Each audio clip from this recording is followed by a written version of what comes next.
Okay. All right. Good morning, everybody. Welcome to the Baker Institute. This is our second, what is turning into an annual event with BRATECC, the Brazil Summit. I'm Ken Medlock. I'm the director of the Center for Energy Studies here. It's good to see everybody. The world is an interesting place right now. I think the original timing for this event was shifted slightly because of events that were unfolding in Latin America, and then of course we have another boulder thrown in the pond. One of the things I just want to highlight, and then I'll get out of the way and pass this over to Paula, is the role of Brazil going forward.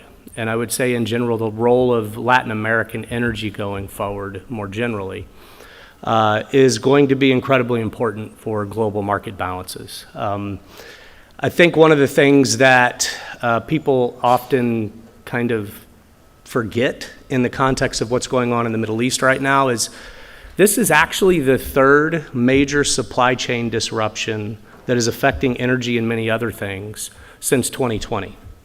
So we had COVID, then we had the Russian invasion of Ukraine, and now we have the war with Iran. What this is doing is it's highlighting the role of resilience in energy supply chains to achieve secure, reliable flows of energy so that we can see economic growth occur around the world. Make no mistake, what's happening right now in Iran is the largest energy shock that we've seen ever.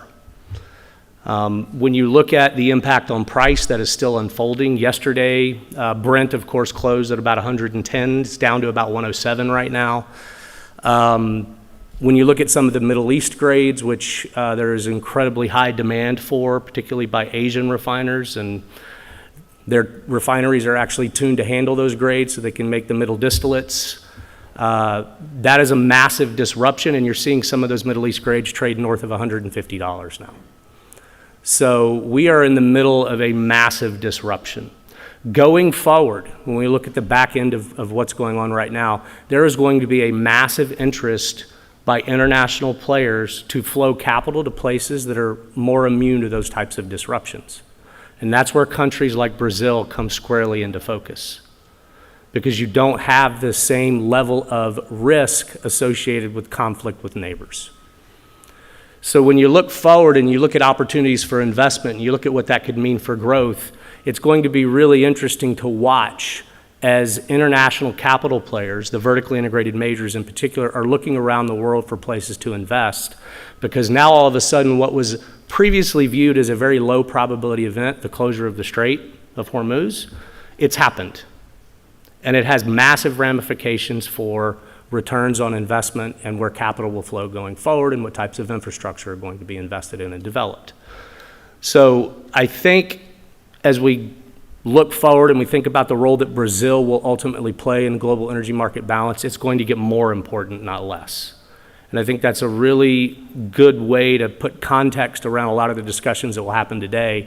You've got an incredible lineup of speakers. I'm really excited to see how this, the conversations for the day actually unfold. Thank you for being here. I'm going to now actually step away and hand it over to Paula so she can actually make introductions and we'll move into the program. Thank you.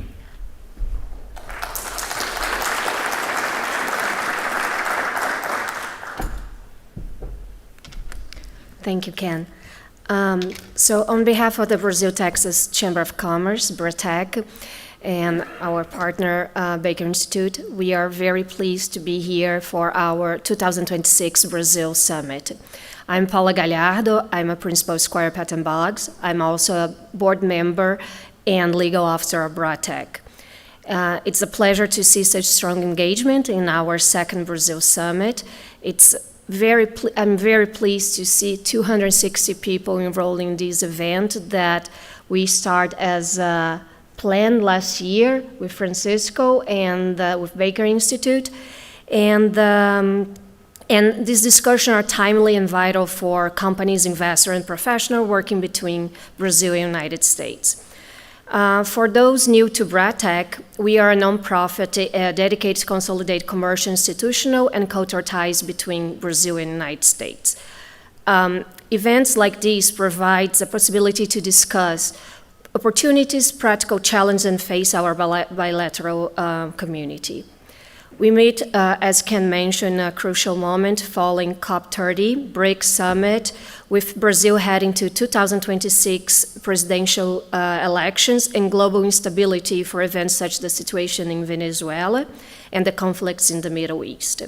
Those developments make conversation particularly important at this time. Across the two panels that we'll have today, we'll examine Brazil's political and economic outlook, U.S.-Brazil trade and global position, and key energy topics from oil and gas to renewables, biofuels, and critical minerals. Our goal is to pair rigorous analysis with practical insights to leave better prepared to assess risk and seize opportunities in Brazil energy transition. I want again to thank Baker Institute for partnership with us and to acknowledge our BRATECC sponsors, Asterix partner, and Enerflex ongoing support to make this forum like this possible. Before we begin, it's a privilege to welcome His Excellency Ambassador Breno Dias da Costa, Consul General of Brazil in Houston. Ambassador Costa brings nearly 4 decades of diplomatic experience with posting across Americas, Europe, and Africa, and most recently served ambassador to Honduras and Nicaragua. His background includes leadership in Brazil Ministry of Foreign Affairs, including the Division of Non-Renewable Energy Resource, making him closely aligned with the themes of this summit. The Brazil Consulate in Houston covers 6 states, including Texas and Colorado, regions with strong economic and significant bilateral exchange. We are also honored to have him serve as honorary president of Brazil-Texas Chamber of Commerce. Ambassador, welcome and thank you for being with us today. Please join me in welcoming Ambassador Breno Dias Costa.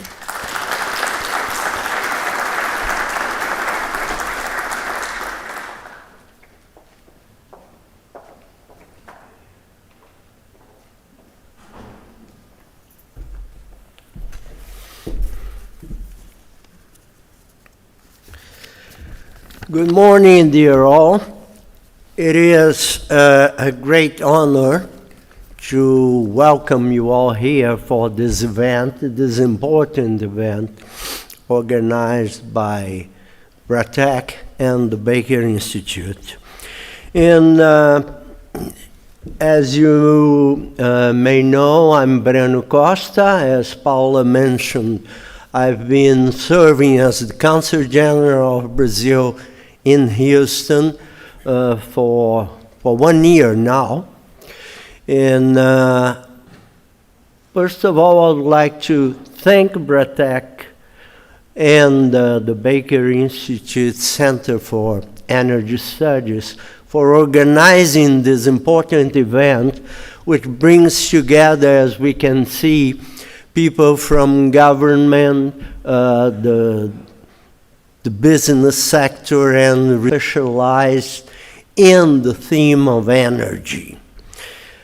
Well, we are, as Mr. Madlock mentioned, facing challenging times. And we live in a moment where traditional rules don't apply anymore, and multilateralism is losing ground. So, among other important variables we have to consider, relying on secure sources of energy and on reliable partners is truly important. And as you know, Brazil is now recognized as an important producer of oil and gas. But the country offers much broader opportunities to investors. Brazil, as you know, is a global leader in clean energy. As of 2024, 50% of the Brazilian energy matrix are composed by renewable energy. So it means that Brazil secures a prominent global position in terms of the renewable share in the world. Brazil share nearly, the share of renewables in Brazil gets higher, 4 times more or less, than the global average of 14.2%, and significantly higher than the level reached by OECD countries. And when it comes to electricity, this achievement, this Brazilian achievement, is even more remarkable. As you may know, almost 90% of our electricity comes from renewable sources. We are a world leader in biofuels as well. We produce ethanol from sugarcane and corn, and also biofuels. And Brazil's relevance in SAF market is becoming more and more recognized. So diversity is a key word in the Brazilian energy vocabulary.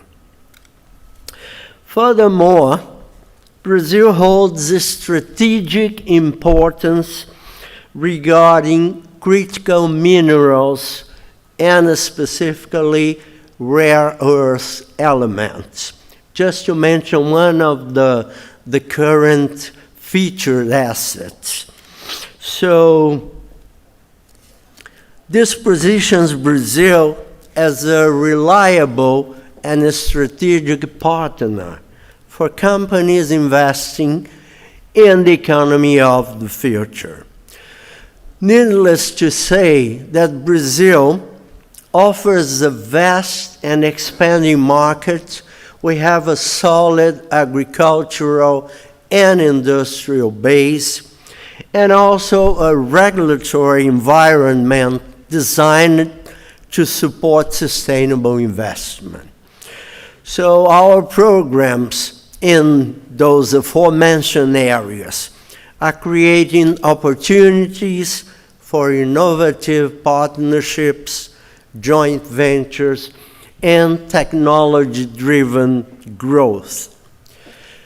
Last but not least, after hosting COP30 in Belém, Brazil showed the world how much we are committed to climate change mitigation. The conference in Brazil highlighted our focus on protecting the environment on one side and building a low-carbon economy on the other side, thereby creating new opportunities for investment and cooperation. As such, I invite all of you to explore Brazil not merely as an energy leader, but also as a hub, a dynamic hub for innovative initiatives, for investment, and to join us, I invite you to join us as well in shaping a sustainable and prosperous future for the Americas and the world. Thank you very much.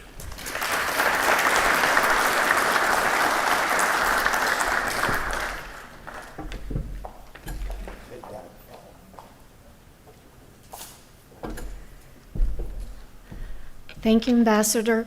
Now I'm pleased to introduce our first Panel moderator, Francisco Monaldi, director of the Latin America program at the Baker Institute. Francisco brings deep experience in Latin America energy and policy. Francisco, we are very grateful with continued support of BRATECC, and the floor is yours. Thank you very much. So it's a pleasure for me to, please sit here. I'm the director of the Latin American Energy Program, as Paula mentioned, and here we have Bruna Santos, one of our panelists, and we will have in a moment Chris Garman joining us from Brazil.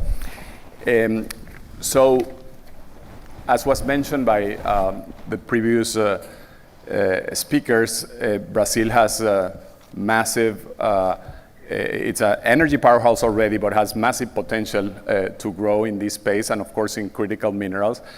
But of course, every sector has to deal with the politics, the economy, the regulations of the country. And this is a very critical juncture for Brazil. We have elections this year. We have Brazil is coming out of the COP meeting in Belém last year. And of course, there are a lot of changes in geopolitics, as Ken mentioned before, that impact the region and clearly impact Brazil. Plus, of course, US policy, China, and other relevant geopolitical actors have a lot of incidence in what happens in Brazil. So we are going to be discussing those topics in this first panel. We will venture a little bit into how that impacts energy and mineral policy, but that will be more the subject of the second panel. So we will concentrate more on the politics, the bilateral relations, elections, etc. So let me introduce my two great panelists. I'm so happy that we could get Bruna Santos and Chris Garman. Bruna is the director of the Brazil program of the Inter-American Dialogue, the think tank in DC that specializes in inter-American policy. And she previously led the Woodward Wilson Center Brazil Institute. Unfortunately, the great Wilson Center was folded this year because of the US government decided not to continue funding it. But it was a marvelous institution, and Bruna led their Brazil Institute. Prior to that, he served as Vice President and Director of Innovation at the Brazil National School of Public Administration, the country's premier government training institution. She holds a degree in public administration from Columbia University and a bachelor's in international relations from the Federal University of Rio Grande do Sul. Christopher is the managing director for the Americas of the Eurasia Group. His focus is on topics related to macroeconomic management and political impacts on emerging markets. He leads the coverage of Brazil specifically. He's a dual citizen, Brazilian and American. And is one of the top leading political analysts with expertise on Brazil, and serves in boards and advisory committees of multinational companies and financial institutions. He's a regular commentator in geopolitics in CNN, among other, and writes in is a columnist in major newspapers in Brazil. He holds a master's in political science from the UCSD, from the University of California, San Diego, and a bachelor's degree from Grinnell College.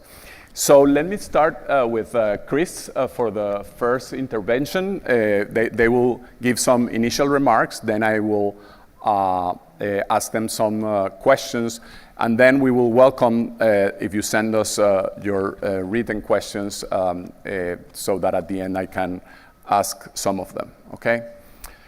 Please, Chris, go ahead. Thank you very much for being with us. Thank you so much, Francisco, for the invitation to be here. Can you guys hear me okay? Yes. Fantastic. And it's a real pleasure as well to share the stage with Bruna. And it's just a pity that I wasn't able to be there in person, but thank you so much for the opportunity to participate. So let me kind of give you a couple key messages relatively succinctly, and then we can dig in, in a Q&A session. I think I kind of want to give kind of a couple broad points. The first is, I know that the subsequent panel will look at kind of the energy sector a bit more, but I'd just like to make a broader political point as to how Brazil is situated in a current geopolitical backdrop. I think it's, I think it's safe to say that the beginning of this year probably marked kind of a recognition that the global geopolitical order, is in a cycle of profound change, and we're unlikely to going back. We are in a world of a larger frequency of geopolitical conflicts, marked by U.S.-China competition, marked by kind of the breakdown of the global trade order, the global security agreement, also the transatlantic relationship, and we're probably headed in a world clearly where countries are placing a resiliency on their supply chains, a world where countries are going to be focusing on national security, on energy, national security, on food, and we're going through a climate transition. My point here is that in a world of this type of conflict, Brazil is particularly well situated because Brazil's assets as a country are likely to grow in value in this new world order. Of course, Brazil suffers like many other countries when you don't have stable rules of the game when it comes to trade. But Brazil is an ag powerhouse that will only grow larger. Brazil has the largest share of potential cultivatable land without deforestation globally. So it is an ag powerhouse that will grow further. Oil production is going to grow by 32% by 2031, 32. 90% of power is clean. And Brazil has a second largest, deposit of rare earths globally. And these assets are already translating into advantage to the country. It's not a coincidence that Mercosul and the European Union closed a trade deal. The interest in Europe with Brazil, Mercosul and Brazil grew after the Russian-Ukraine crisis and also the transatlantic relationship, now probably broken. It's not a coincidence that we had a turnabout in the White House over Brazil's sanctions. Because the White House is looking for a strategy to reduce dependence on critical minerals and rare earths from China. Brazil is part of the equation. And when we're looking forward, we do see Mercosul-Canada trade agreement being concluded this year. We see negotiations with the UAE, expanded relationship to Mercosul and Mexico, in addition to Japan. So I think that, we're in a world where middle powers gain a bit more leverage, and Brazil's assets are particularly attractive. So I'm actually, on a relative basis, more optimistic about Brazil, given the nature of the assets that Brazil has. So that's point number one. Pivoting, of course, to the current crisis in the Middle East and the energy sector in Brazil. Obviously, we're all following the repercussions of the Middle East crisis.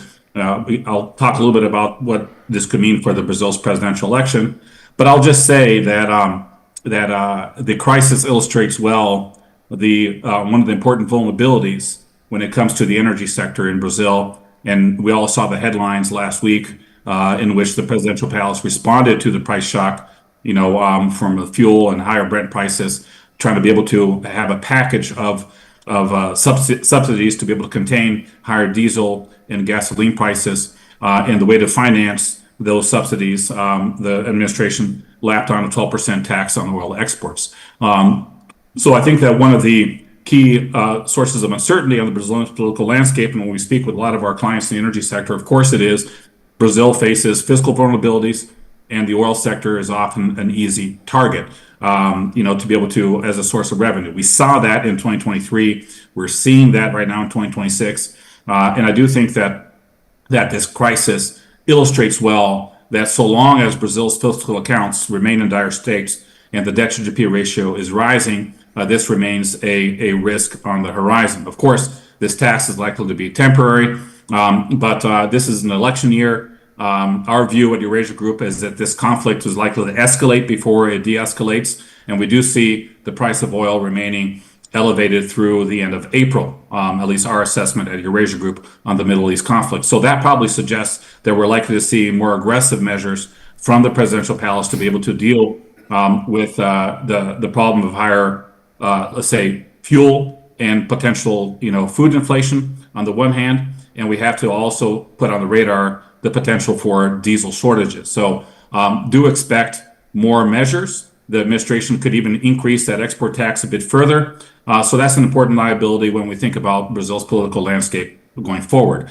And as a result, the elections are very important because in order to be able to mitigate the fiscal and legal uncertainty to the energy sector in Brazil, a lot has to do with will the next administration tackle the big Achilles heel in Brazil's economy, which is unbalanced fiscal accounts, rising debt to GDP ratio, which it generates an environment where the government is always looking for additional sources of revenue. And here, I would say I'm cautiously constructive. First talking about the election result itself, I'll just say very quickly, this is going to be a very difficult election to handicap. We at the Eurasia Group are of the view that Lula is a modest favorite, but I admit that I'm quite anguished in that forecast. Why is he a modest favorite? You look at Lula's approval ratings right now, he's got 45% approval ratings. It dropped a bit over the past month and a half. He's been suffering with a massive corruption scandal for the bank master corruption scandal, and kind of the degree of pessimism has grown a bit in broad indicators. And we have the son of Jair Bolsonaro, Flávio Bolsonaro, who is the candidate chosen by the former president, now tied with Lula in second round simulations in a runoff race.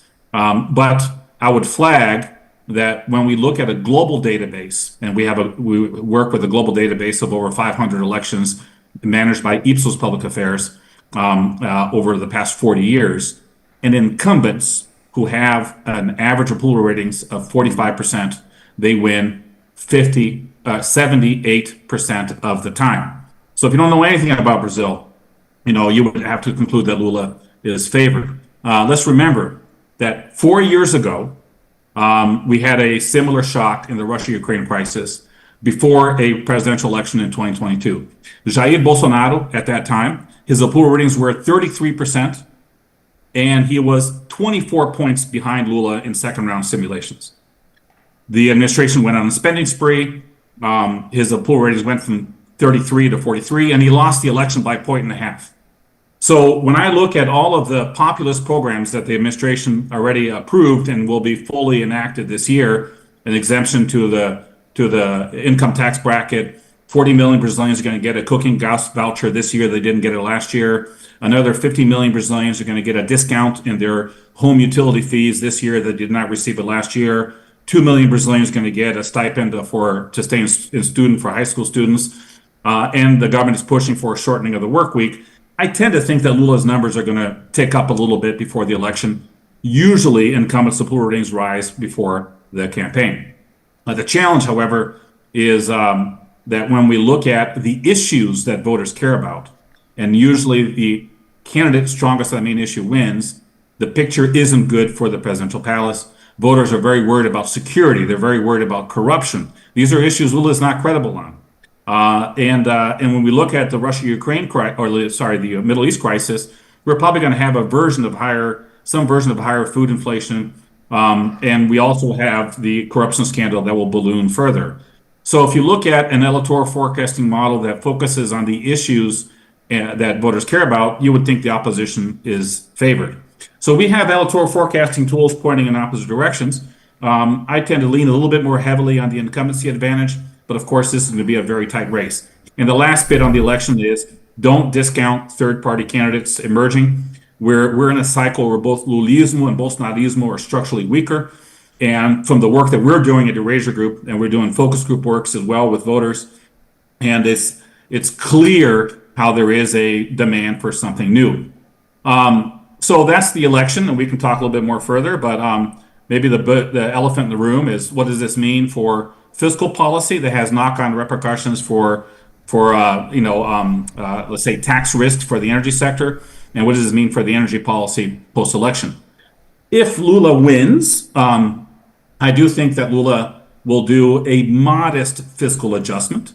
There is for a couple of reasons. Haddad and the Minister of Finance, who is now stepping down to run for governor, he tried to convince the president to do a fiscal reform a year and 3 months ago to try to be able to, stop obligatory spending and control the pace of the debt dynamics. He laid out all the reasons why Brazil's accounts are unsustainable. He proposed to the president controlling some of the social program spending growth and pension benefits. And the response from President Lula at the time, a year and 3 months ago, was, Fernando, if you're gonna, I understand why we need to do something, but I can't do a fiscal reform halfway through my mandate. I'm gonna lose the election. But at least the diagnosis was socialized. When I speak with PT leaders, they understand they need to do something to control unsustained spending. I can give a bit more color on what I'm hearing from the presidential palace and the PT leadership, but it's probably going to be something along the lines of lowering the spending cap from 2.5% to 1.5%, trying to be able to control, put a limit on disability benefits, and maybe repackage existing social programs with a new adjustment rule. But the point is that I think that there has been the diagnosis has been socialized, even though Lula didn't bite the bullet a year and 4 months ago. Second, if Lula wins, markets are going to price in the currency is going to weaken. We did a survey with our clients at Eurasia Group, and the real, what I'm hearing from our client base, local and global, is that the real right now is trading at 5.20 to the US dollar. And if Lula wins, it'll probably go between 5.50 to 6 to the US dollar. So if Lula doesn't do anything, clearly the central bank won't be able to lower interest rates. And I think that Lula will understand that the opportunity cost of doing nothing is too big. And then finally, there is a view of that the big concern for a Lula administration, if he wins re-election, is to prepare for a post-Lula world. That's already a debate within the leadership of the PT. And so the logic of let's do some fiscal house cleaning year one to be able to spend more at the end of the mandate is starting to trickle up. So I think uncontrolled fiscal spending won't continue, even if Lula wins re-election. Haddad will probably be Lula's chief of staff, and we'll have to see who will be the new minister of finance. Is that enough? If you were to put an economist on the panel here, they say, no, Garmin, this is not enough.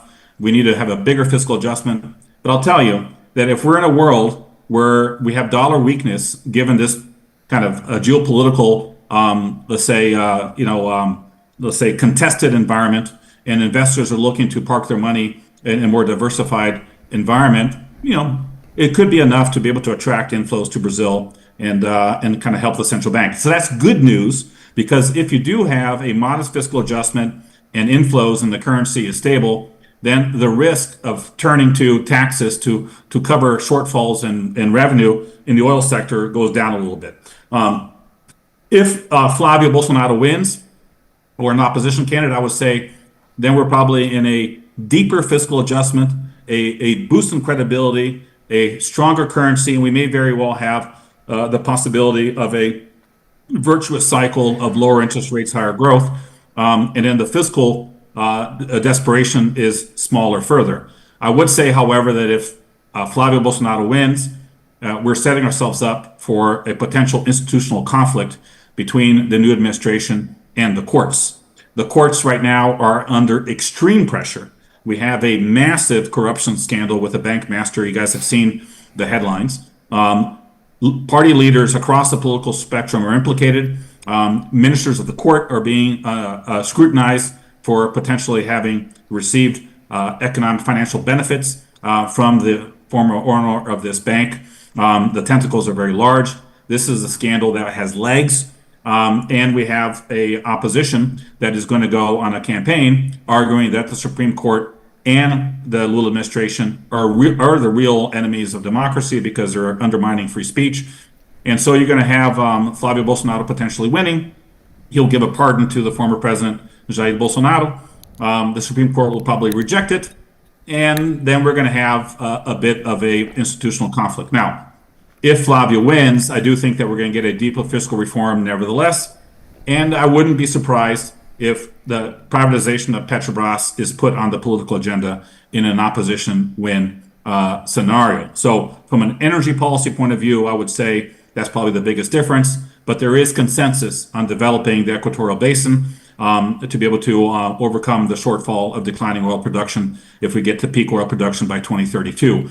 So there is a political consensus there. The environmental licensing challenges are large, but I do think that independent of who wins, that we're probably going to move forward on development of the equatorial basin. So I did my 15 minutes here from Cisco, so let me put it out here, but I'll just kind of conclude by saying, listen, there are a lot of reasons for why the private sector in Brazil is more pessimistic. We got real interest rates at 10%. We have a meaningful Middle East crisis that can hit politics. But I'm a bit more optimistic on Brazil over the long term, given its assets. I do think some kind of fiscal adjustment will come post-election. And when I look at this election, I am looking at the Middle East crisis, because if we have a prolonged conflict and food inflation, that could make the difference to tip the scales in favor of the opposition. So let me end it here. Thank you very much, Chris. That's been a wonderful overview of the current situation in Brazil. I do think that you mentioned it, but it's interesting that this is a different time in Brazil, as is in the US, in that a crisis like this is happening when the country has become a net exporter of oil, compared to, in the past, of course, in the 70s and in other of the big geopolitical crises in the oil sector, Brazil was a major net importer, and this is sort of a slightly different reality. Of course, it still impacts consumers, but we will talk about that, and so that's an interesting factor. So Bruna, please give us your initial remarks. Thank you. I'm so happy to be here. Can you hear me well? Yes. I'm so happy to be here. Thanks so much for the invitation. I'm from the south of Brazil, and whenever I have to explain where I'm from, I say I'm from the Texas of Brazil. Then I learned that other states are saying the same. So, but I'm from Rio Grande do Sul, like border with Argentina and Uruguay, and I'm really thrilled to be here in Washington. I lead the premier think tank program focused on Brazil, which is the Brazil program. And we do have a lot of congressional outreach, interaction with leaders of Congress, including the Brazil caucus. And a lot of our interlocutors are Congress people from Texas. So another reason that makes me really happy to be able to speak to this audience here today. So I do agree with a number of things that Chris just said, and I don't want to be repetitive, obviously, but I think when I'm obviously observing all the dynamics in Brazil and in the United States through the geopolitical lenses, but also through Brazil's institutional evolution over time. So the election this year happens against a backdrop of 2 decades of many shocks. We can trace this back to 2013 when we saw riots on the streets. Then we had Lava Jato operation, the impeachment of former President Dilma, Lula in prison, Lula out of prison, Bolsonaro elected, then 700,000 people died during the pandemic, largely due to mismanagement. We had events of the events that happened in January 8, the consequences of those events, Bolsonaro in prison. So I think all those events led to a society that is tired, fatigued. And that will, I think, have an impact in the election in 2026. Before I get there to what I'm seeing in this space, political space in Brazil, I have to say that I think 2026 is a moment of recovery of one major crisis in the bilateral relations last year when we were slapped with 40% tariffs. And I think that left a scar, and I think now we are stepping in a moment where I don't see, obviously, any form of alignment, any form of rupture moving forward, but the bilateral relationship is living through a moment of managed volatility, where the possibilities of cooperation are going to be thin, but are going to be very specific in certain sectors, including the energy sector and critical minerals, which we are going to discuss a little more later. But obviously, I think both election cycles in Brazil and in the United States with the midterms have impacts on how both countries are interacting with each other and globally. It's when we think about Brazil, we see the population thinking like, okay, growth is okay, but I don't really feel my life didn't change in material ways that much. You see interest rates high, you see the oil price shocks, and a number of other risks that may unfold out of the conflict in the Middle East. You have Banco Master scandal that put back to the center of the debate not only a number of political figures, but also this anti-system, the idea that the system is broken into people's minds, and also Alexandre de Moraes, the justice, to the center of this dispute, which is, by the way, a figure that was at the center of Brazil-U.S. crisis last year, so we cannot forget that, and he's central in this scandal. At the same time, obviously, I agree with Chris that Lula has an incumbency favorability here, but I also observe that given what the Brazilian society is worried about, which is mainly crime, they want security, they want stability, and given the fact that historically their left doesn't perform very well in that space, there is a tendency for, in my opinion, leaning towards the opposition. So in that aspect, I relatively disagree with Chris, but I do believe there is a lot of energy for a third way, not necessarily someone who will be a king, but a kingmaker that will be an important power broker for the second round. That's likely going to be one of the governors of opposition states in Brazil, like they're talking about the governor of Paraná, Ratinho Júnior, another state in the south. But I think the bottom line is the society walking into 2026 is a society that's not radicalized necessarily, but tired. There's a big sense of fatigue in Brazil society. We have a project that observes elections, polls, especially in not the horse racing, but what are the consequences for the bilateral relationship. And we have a monitor that is closely observing the probability of Lula winning. This morning when I left the hotel and I looked into it, the probability was around 45%. It's decreasing because, as Chris said, Lula is suffering on the polls with the perception of the people that the system is broken, especially given the centrality of the Master scandal. One thing I want to say is that for me, in my opinion, the real election this year is not just the presidency. It's about who controls the legislative agenda, who is going to constrain the judiciary, and that's going to define whether the system moving forward in Brazil, the democracy in Brazil after 2026, is going to be a place of coordination or confrontation. Unfortunately, my bets right now is that we are moving toward a moment of intense confrontation across powers, no matter if Lula or Flavio or whoever wins, but depending on the configuration of the Senate especially, and on the presidency of the Senate. So that's one of my takeaways for that. So keep your eyes open.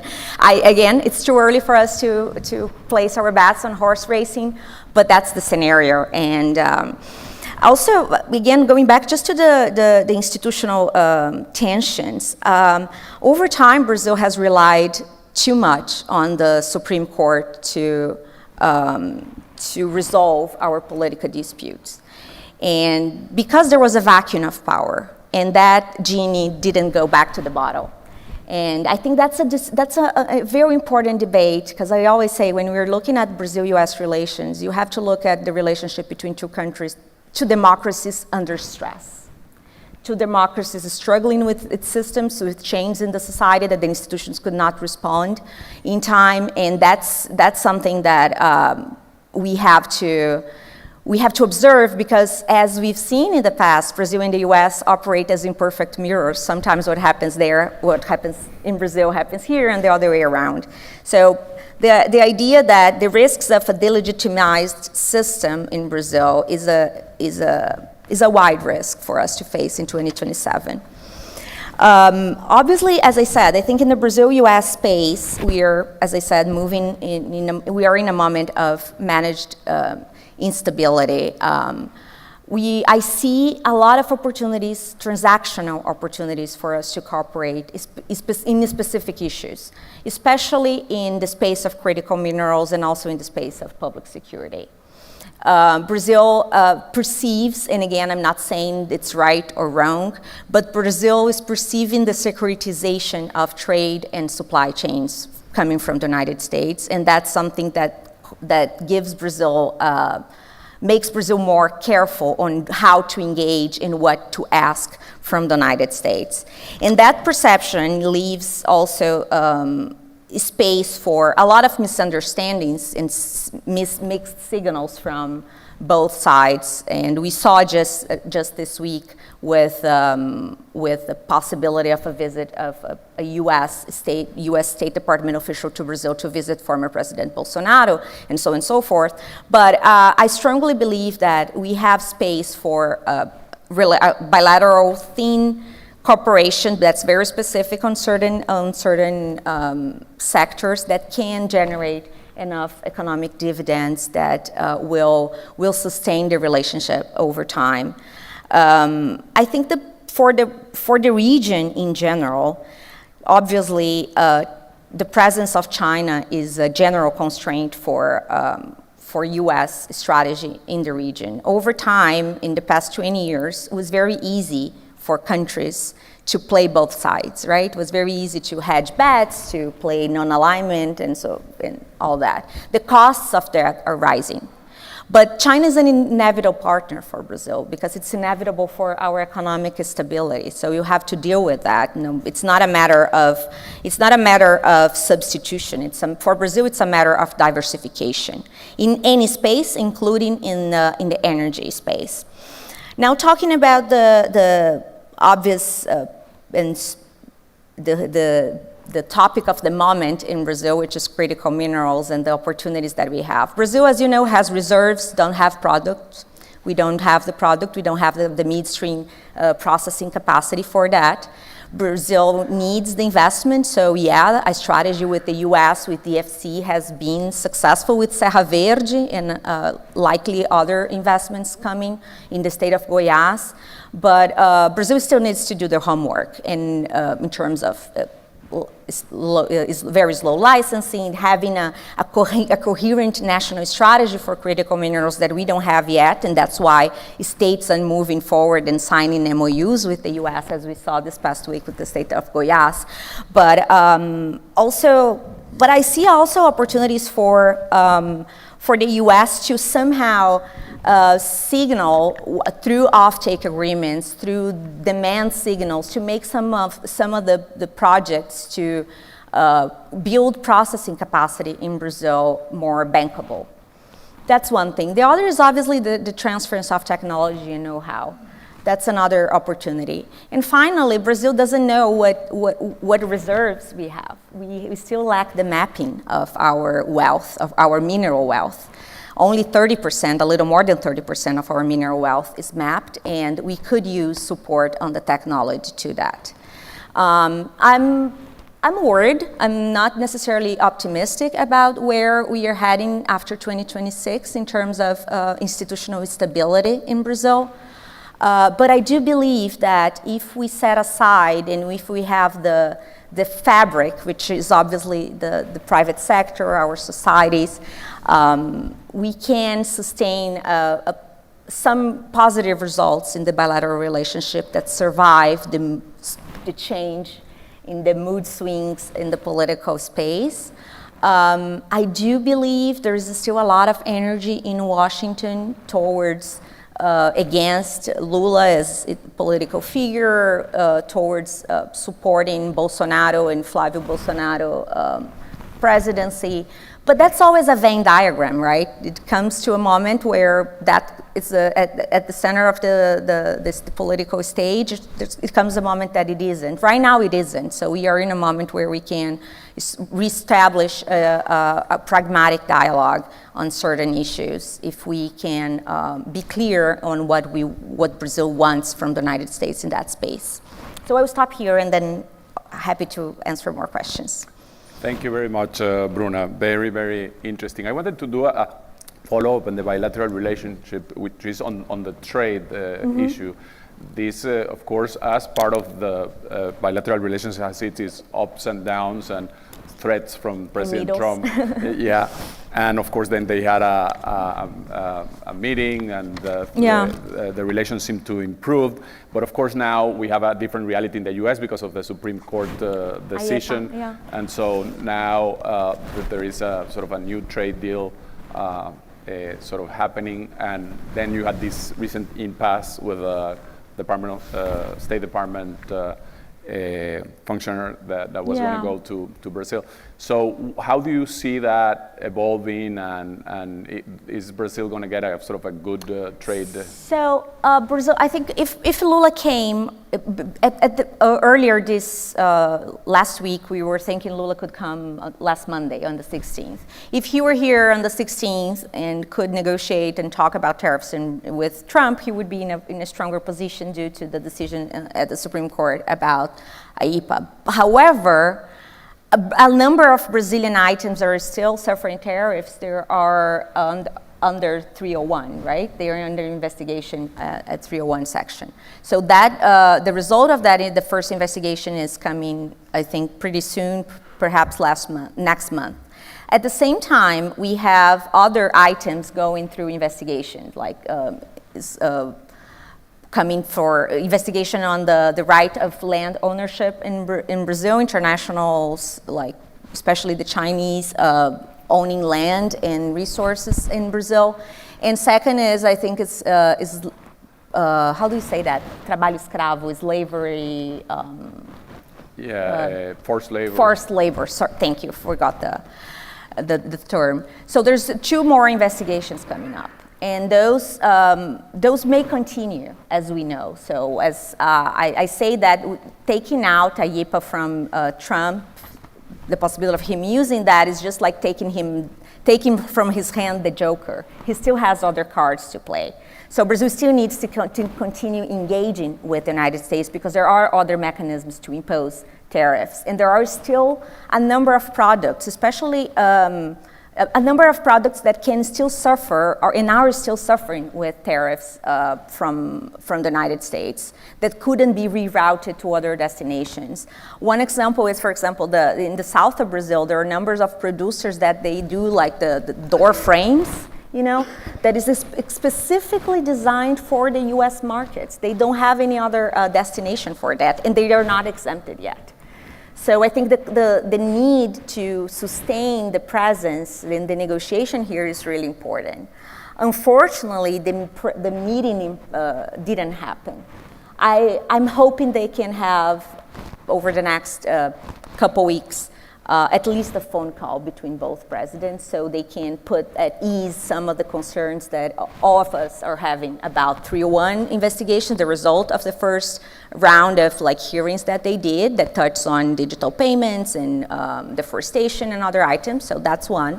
Second is the whole political thing that happened with the possibility of a visit of the U.S. State Department Darren Beatty to Brazil and the revoking of his visa, etc.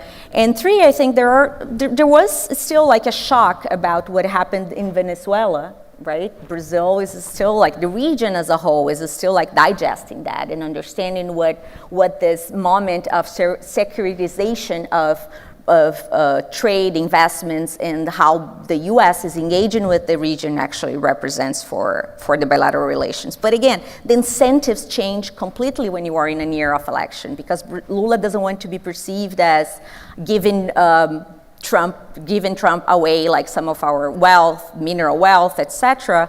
And doesn't want. And every time he confronted Trump, he got some benefits on the polls, let's say. So he benefited on the polls. So I'm cautiously optimistic about what's going to happen next in terms of tariffs with Brazil. But again, we should continue engaging. We should definitely try to put those tensions, political tensions, at ease, so we can perhaps pave the way for a more structural engagement on sectors that are key, such as the critical mineral sector.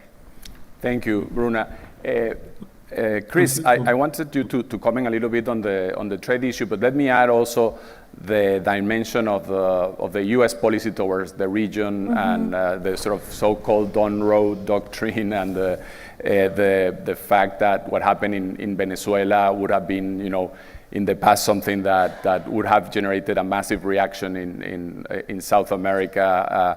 I was amazed by an Atlas Intel poll that showed that most of the populations of South America supported the taking out of Maduro, but of course it's a very challenging issue for Brazil, that traditionally has felt that South America is a place where they feel they have some clout, and this happened with them completely sidelined, and moreover it showed also the lack of capacity of leadership in the region to deal with the Maduro issue in a different way, in a negotiated or diplomatic or way. And of course, Lula and Petro should have had a more significant role there. So I wanted to comment on those two areas of the bilateral relationship. Chris, please.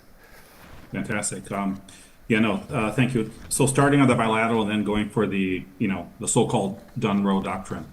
And kind of abuse them. I mean, on the bilateral, I think that, I think Bruna gave a kind of a very good color on a number of different facets. But from my point of view, I'm a bit more worried about the bilateral relationship and the potential for a Lula visit that could announce the parameters of a deal. And the main reason, I think, the main culprit is the crisis in Iran and the Middle East. The Lula and Trump had a very good phone conversation at the end of May. I got a readout of that, and from everything we've heard in Washington, really President Trump did a 180 on the Brazil policy. He saw that the sanctions weren't working. Lula benefited. Bolsonaro was still in jail. It didn't work. And then the White House was very, very focused on a strategy of critical minerals and rare earths, and Brazil was part of the equation. And so what President Trump did was essentially to pull the rug from under a number of Brazil hawks in the Department of State that were pushing for kind of the previous policy of tighter sanctions and tariffs.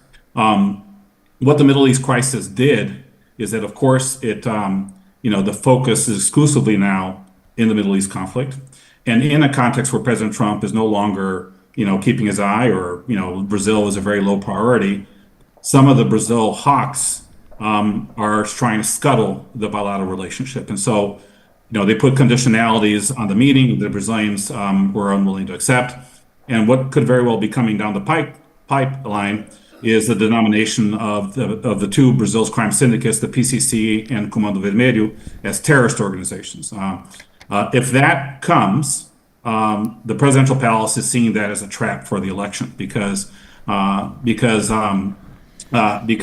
if the U.S. denominates PCC and CV as terrorist organizations, Lula is against it. He just thinks it's an inappropriate tool, but the public is in favor of it, right? Because the big concern in Brazil right now is security. And so it puts the presidential palace in a very uncomfortable position. Lula is also a bit concerned about going to Washington and have to address the issue of the Middle East crisis, where he doesn't support, but he doesn't necessarily want to, be in a position where he has to express his views in a bilateral meeting. And the election is getting closer, right? So the suspension of the visa for the State Department's Brazil envoy, Darren Beatty, was in a context of headlines of denominating PCC and CV as terrorist organizations. The presidential palace getting worried that it could hurt them electorally, and his desire to meet with former President Jair Bolsonaro and not someone within the administration. So you can see how the Trump-Lula relationship remains a good one, but we have folks underneath that are trying to, throw a monkey wrench in the process. And Lula's getting weaker in the polls, and so the rhetoric on the U.S. is deteriorating a bit. So that's why I think that, and if we don't have a Lula-Trump meeting, then the 301 investigations will come, and some kind of tariffs are going to come out on Brazil. So I think that the importance of the bilateral meeting was to avoid the 301 tariffs to coming. So I think a partial rollback will come. I don't see major escalation because Brazil's too important from a rare earths point of view. That's clear.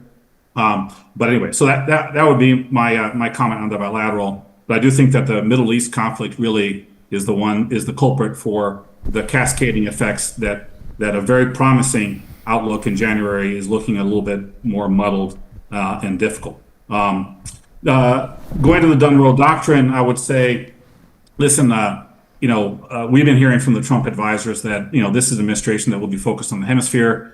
We saw that in national security document. We saw that with the action in Venezuela.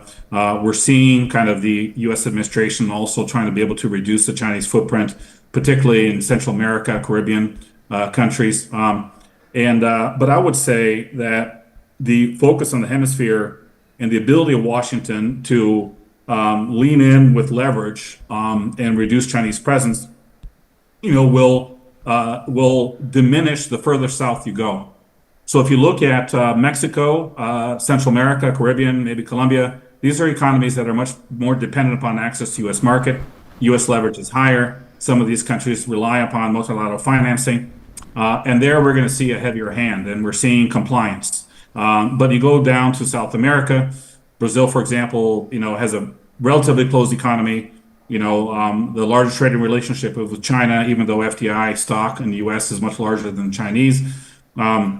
The U.S. diplomats I speak to say, they view it as a problem to have Chinese presence, but they don't know what to do about it. And ultimately, I think that the Brazilians are still going to be able to have their cake and eat it too, because Washington will try to induce cooperation with Brazil on areas that are strategic. Critical minerals is one of them.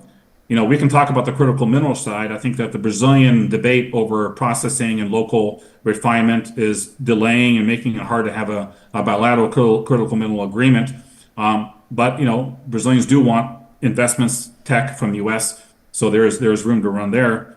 But I do think that that Brazil has a little bit more wiggle room and degrees of freedom, despite kind of this hemispheric relationship. And you're right, Francisco, the Atlas Intel poll showed broad support for the U.S. action in Venezuela. And it all has to do, when you look at a public opinion point of view, voters are very worried about security. Security is the number one issue, concern in Brazil, in Colombia, in Peru, in Chile.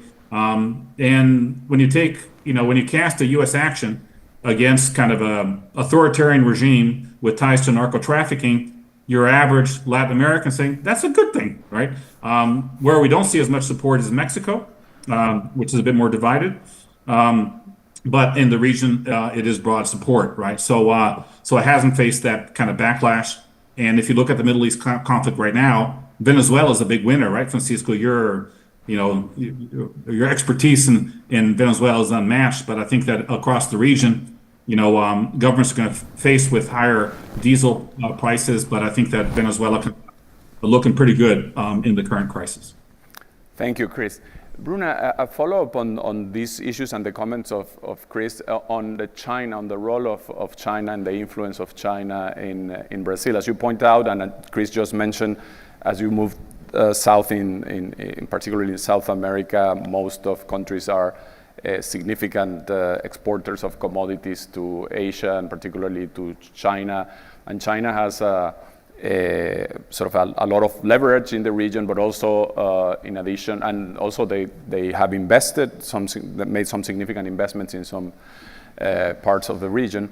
Yeah. And at the same time, China in the last decade or so, particularly with Xi Jinping, has become much more assertive and aggressive in influencing policy inside countries in the region. How do you see that relationship, and how problematic that is for as you pointed out, that before Brazil had sort of an easier time of sort of balancing, being in the BRICS, dealing with the COP meeting and all that, but now the Trump administration is making it harder for countries to balance these geopolitical superpowers. And also another issue on international relations, if you can comment, is that in South America now you have mostly governments from the right. And if in Colombia there becomes a right-wing government, you almost have a region that, except for Brazil and Uruguay, you would have a very sort of right-leaning set of governments that are aligned in many ways with the Trump administration, and so how that can also affect. So. Yeah, I'm always cautious to assess the regions like leaning right or left, pink tide, Sure. whatever color tide, because I think the dynamic changed so much from the early days, and I think Lula even took a while to understand that he didn't carry that much leverage with his peer leftists in the region as he did in his first and second mandate. But at the same time, it's a big portion of the Latin American population that's still living under left-leaning countries. Sure. If you sum up Brazil and Mexico. Mexico, right? But yeah, on the China element, well, China literally is not going anywhere. As I said, it's indispensable for Brazil's economic stability. So whenever you talk, just to give you a little bit of context, I lived in China for almost from 2010 to 2013. So I lived through the first years of Xi Jinping there, and I was working in the bilateral China-Brazil space back then. And when I look back and I see where we are now, it's such a huge difference. Like before was really the first visit of President Dilma to Beijing, I remember, was a relatively small delegation. Nowadays, any presidential delegation to Brazil has brought like 200 business people. So the ties are, also they built like avenues of cooperation that are very strong, like COSBAN that goes at the vice presidency level. And so I think it's evolving quickly. The nature of the investments are also changing. You see way more greenfield investments than acquisitions as we used to see. Also, the increase in foreign direct investments accelerating in sectors like renewables, tech, and communications, obviously. So I think that the presence is shifting, but at the same time, I think that the whole narrative around diversification is present as well for China. Brazil has a number of anti-dumping investigations on China, is concerned about being about China's effects on the disindustrialization, and also being a target for suffering with China's overcapacity that looks at the region as a destination, especially when the US is imposing tariffs. So I see concerns on that, but it's, as I said, it's a structural constraint for the United States to operate in that space. It's always a thing like, okay, we don't know what to do with that, so how are we going to engage in certain sectors? And again, I think Brazil is looking at diversification in every sense, as many other middle powers. Just had an important agreement with India in the critical mineral space, an investment that was recently made. Same with Australia, same with other middle powers. So again, I think just another point on that, I think Brazil, in certain matters, Brazil doesn't want to be seen as the US convokes like a number of right-leaning presidents to join this club to discuss the Shield of the Americas, for example, to discuss any other matters like critical minerals or nearshoring in the region. Brazil doesn't want to be seen as a junior player. It wants to negotiate, because in certain matters they have leverage, and they know that. Which is, for example, the space of critical minerals. Brazil has the reserves, has other players that are interested in that space. In some aspects, like when you look at the ports, for example, the Chinese, how the Americans are now very worried about Chinese presence in certain choke points and important routes of the world. You see, obviously, China's presence in investments in ports in Brazil, like the port of Santos. But very often, the U.S. reaction is, okay, don't engage because it's X, Y, and Z, it's dangerous, it's a threat to your sovereignty, but then what? And so what? And that is something that I think both sides have a hard time understanding each other, because they say, so what? And then there is that a little bit of a silence. So, okay, how do you really want to go down that road? Otherwise, we're not gonna engage productively. So I think the China element is right now where I see it. There's one thing I always say, two things that very few people, I don't see a lot of people discussing. One is, I'm always impressed how much the Chinese are engaged with Brazil, in investments in Brazil all over the country at the local level. They have ties with governors in different states all over the country. And if you see more recently, in recent years, they're reaching like a way larger number of countries, of states in Brazil, not only the usual suspects, as they say, where you have a larger industrial base. They're investing in other parts of the region. The second thing is, as I said, like 10 years ago, you would see China as like exotic, the Brazilian society would see China as an exotic country with cheap products. In general, like the important for commodities, but exotic country with cheap products. Nowadays, when you go to Brazil, a lot of the younger generation see China as the producer of a nice car, electric car, as a producer of nice electronic, and as a country where things are delivered, where things are happening. Like there is some more and more, I think, a growing the perception, the experience of the younger generations with the Chinese products, with the Chinese presence in Brazil is changing.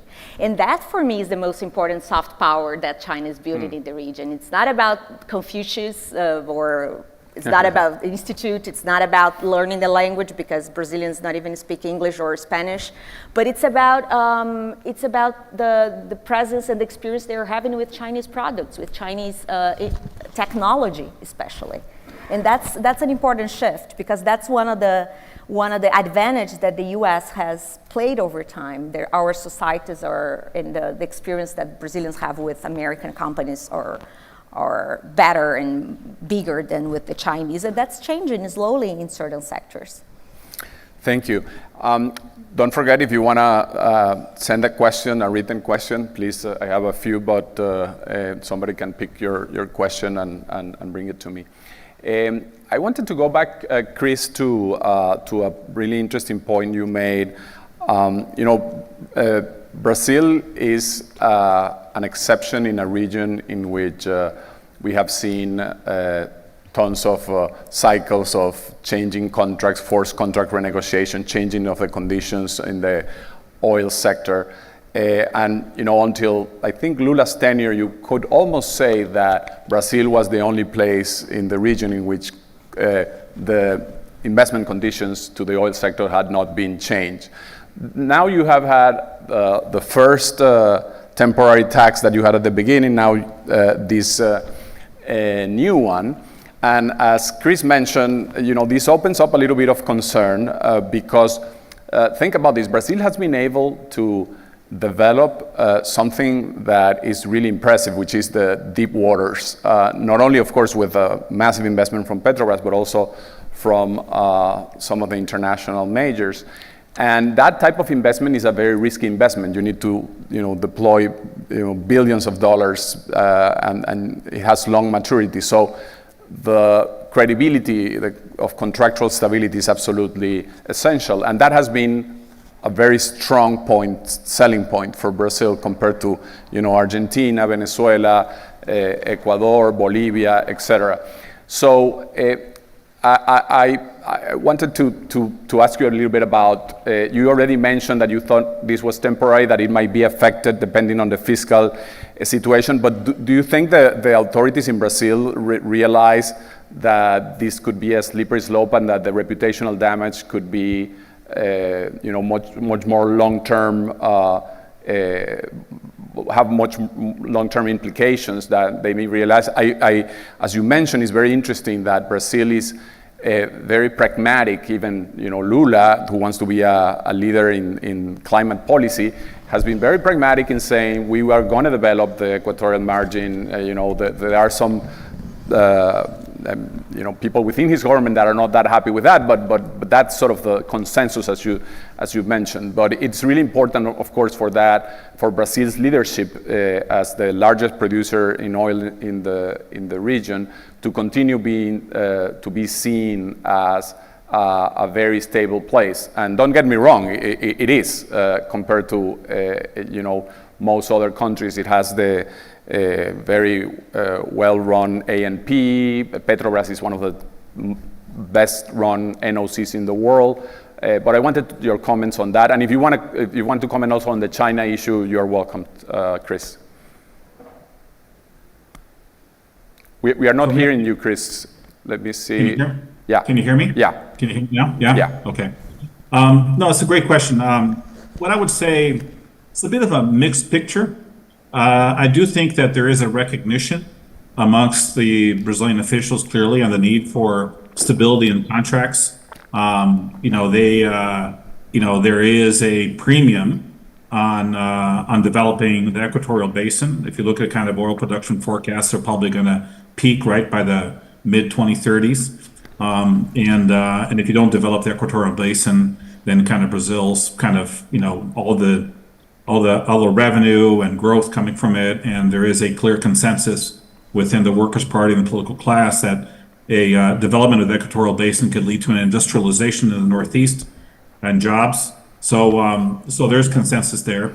But it's a balance between, where do you go when you're pinched for cash and you need to have a source of revenue that does not generate a domestic backlash versus taking a hit on the long-term kind of, let's say, stability of the rules of the game for investments that have a very long duration. And it's interesting to contrast this current crisis with the temporary export tax that we saw in 2023 in the first year of the Lula administration. In 2023, we did have a temporary export tax that was put on oil exports. It was driven by the Ministry of the Mines and Energy, Minister Alexandre Silveira, and it was poorly cooked, half-baked, not fully thought out, and it had a very negative reaction from the industry, right?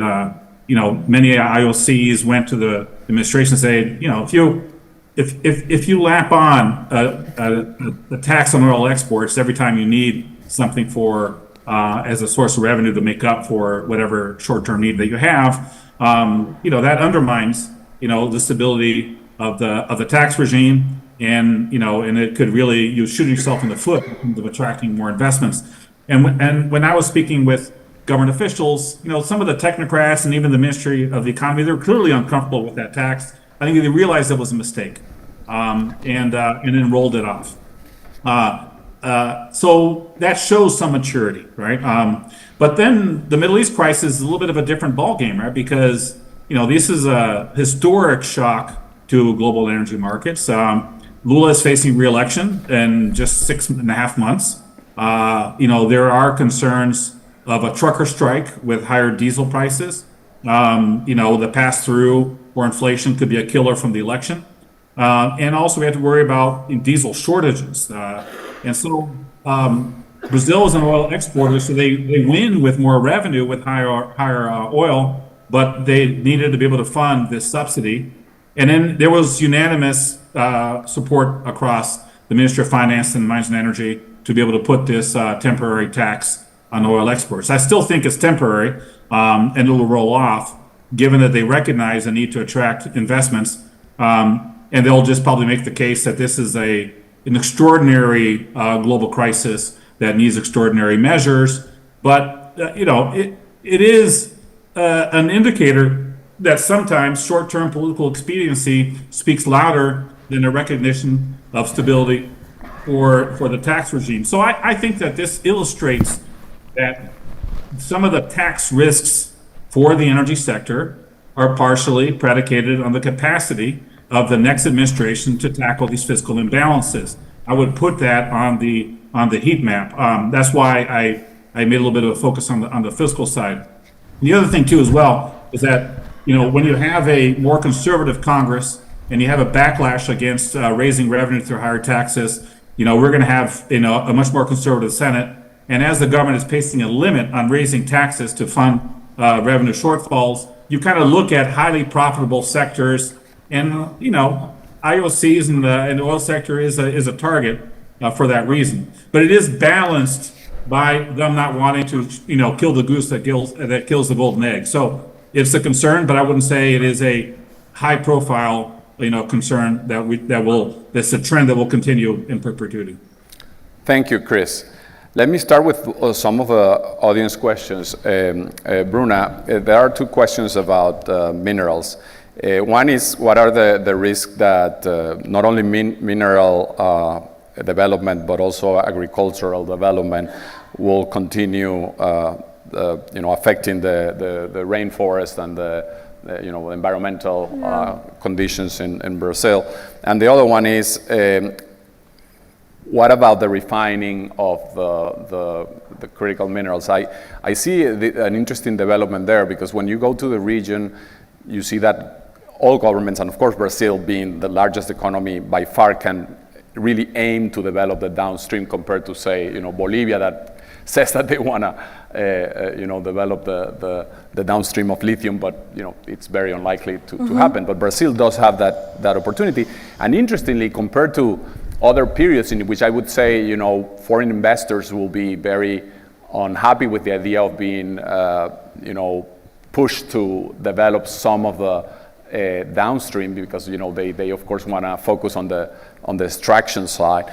But now you have these issues about the geopolitics, in which the U.S. actually wants to diversify the refining from China to other places. So how do you see that, and what are the regulations, and what is Brazil doing to attract this type of investments in the downstream of the mining sector? Yeah, so on the forest thing, I think one of the main issues for Brazil today to address is the fact that the Amazon is a highly contested space economically because of its mineral wealth, and also because of the presence of organized crime.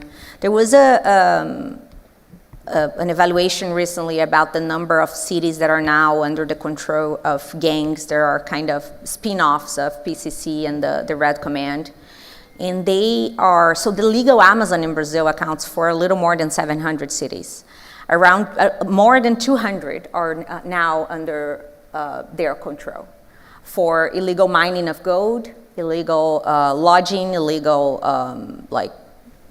land exploration of different kinds. That's one of the main drivers of deforestation, obviously, as well as cattle and agriculture, as you all know. So for me now, I think there is obviously the concern about illegal mining in that space, but not necessarily for critical minerals, because there's still the need for mapping of the critical minerals in that region. But there's other illegal activities that are connected to criminal activities across the border, including with Venezuela and Colombia, that are right now should be, in my opinion, one of the priorities of the next government to address. It's becoming a very complicated issue, also because of the absence of the state delivering services, and the absence of economic opportunities for the population that lives in that region. So if I were there, in case of deforestation and fighting deforestation, in my opinion, a big problem for Brazil to fight deforestation is the lack of capacity of law enforcement. I'm a former bureaucrat, as you saw in my bio, and I think just to give you a couple examples, millions in fines that IBAMA, the environmental law enforcement agency in Brazil, applied last year, they could not receive any of that because they didn't have people to do that. They didn't have enough staff to deploy that. So it's a state capacity problem too. On top of that, obviously, we already know what is the technology that's needed to trace the supply chains that are or not connected to deforestation, so you can create a market incentive for that. But the problem is always the implementation. During COP30, there was a whole buzz around Selo Verde, the green stamp that the state of Pará was doing to trace all cattle ranching in the region in order even to enter the European markets, for example. It all fell apart right after COP. So it's a political economy issue, I think, that we have to look at more than, and above all, an implementation issue. About the midstream, so whoever we're talking, I will be hosting an event on the 25th. You are all invited. It's going to be online. with the Peterson Institute and the Chief of Staff for Geraldo Alckmin, the Vice President of Brazil, and myself will be speaking about critical minerals and the opportunities for the bilateral relations and et cetera. And you will hear from him, but I can give you a little bit of an overview. The national plan for critical minerals that still is not out there, it's not in place, and I think that's one of the main failures of Brazil, the lack of capacity to coordinate that appropriately to enable the attraction, the regulatory clarity to attract investments. Is not in place yet, and it's focused on midstream. As I said, Brazil doesn't have enough of the mapping to, it doesn't understand its own mineral wealth, so it needs to invest on that. It's a little bit more than 30% of our mineral wealth that's mapped. There are obviously many risks for those projects, so that's why I'm saying that making those projects bankable, it's really important. That's why it signals from the demand side of with not only like government contracts or offtake agreements with battery producers, automakers here in the United States or anywhere in the world are really important as a signal for those projects. And also the licensing. Today in Brazil, just recently when the Indian investment is not midstream, but the investors from India, they were saying that, well, in India you can start deploying the land and making sure it's active in a little less than 5 years. In Brazil, it still takes 10. So it's a long-term investment, and you have a lot of bottlenecks in terms of licensing and a very because it's licensing is under the control of the state governments. It's very hard sometimes to create a coherent strategy around that. Again, it always goes back to the implementation part of those strategies, but I still don't see a vision coming out of the federal government in terms of enabling those investments to be attracted in that space, in the midstream and downstream. Thank you. We are running out of time, and so I would ask you to give a sort of a final 1 to 2 minute at the most answer. But I just wanted to mention two things that are in a variety of questions about, the comment about Brazil is always the country of the future, what things need to be done to make the country really fulfill its potential in general. What are the sort of main roadblocks? And what Can about I skip that? I'll skip that. What about the privatization of Petrobras under the Bolsonaros? Is that something that is viable politically, and how would it affect the Brazilian economy? There are a few others that I will pass to you, but I will give you, Chris, your final intervention. Thank you. Yes. No. First of all, I'd like to be able to be on this panel. It's fantastic to be in this conversation. So yeah, just a couple last words, and then I'll have to sign off in 2 minutes. But I think that as I said, maybe running the risk of falling into the trite Brazil as the country of the future. But I just think that given where geopolitics is headed, I just think Brazil has very valuable assets. That's why I'm more constructive. But the big bottleneck is high interest rates. When you have an overnight lending rate of 15% and you have real interest rates at 10%, you cannot capitalize on this window of opportunity because the cost of capital is too high. Large Brazilian companies are already suffering. We have big players like Raízen that are entering into judicial recuperation. So, if you don't tackle the fiscal, then we're going to be stuck in low growth and kind of chicken flights is the way that we described in Brazil. So I think that the post-election fiscal adjustment is key. For growth is key, for fiscal risks for the energy sector, more broadly.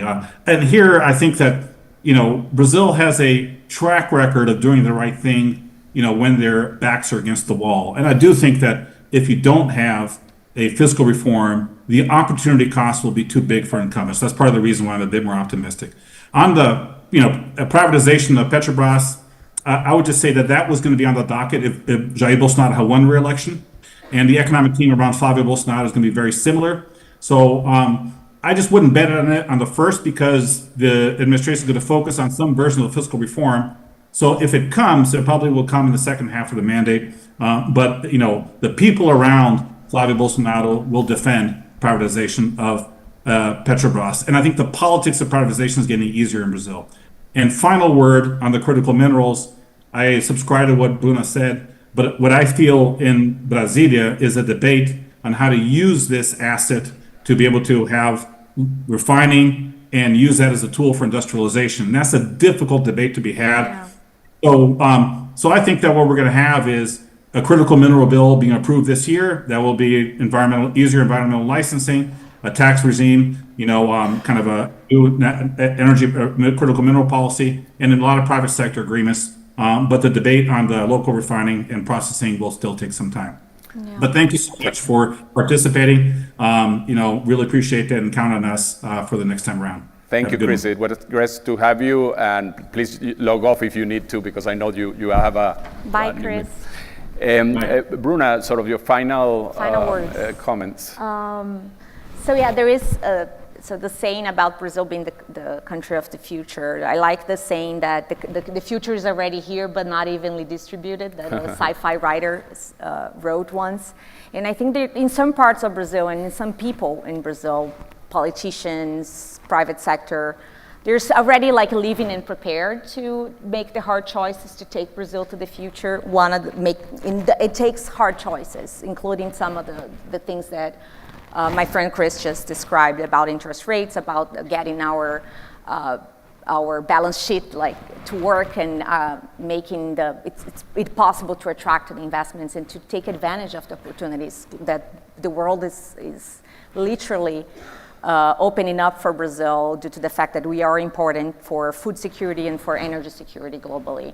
So I think we need to do the homework, and we need to have the politicians that are willing to take to make those difficult decisions in order to get there.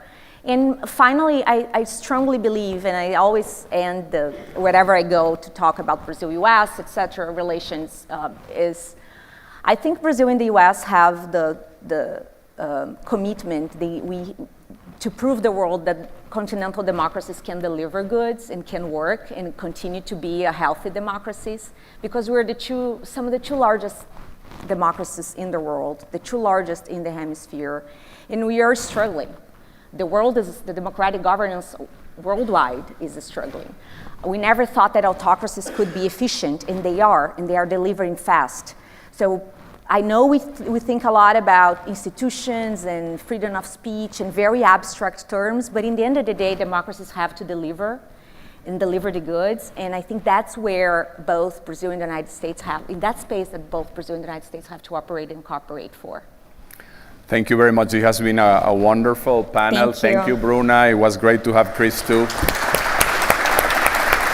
So now we have a very short, not that short, a 20-minute coffee break, right? 20 minutes.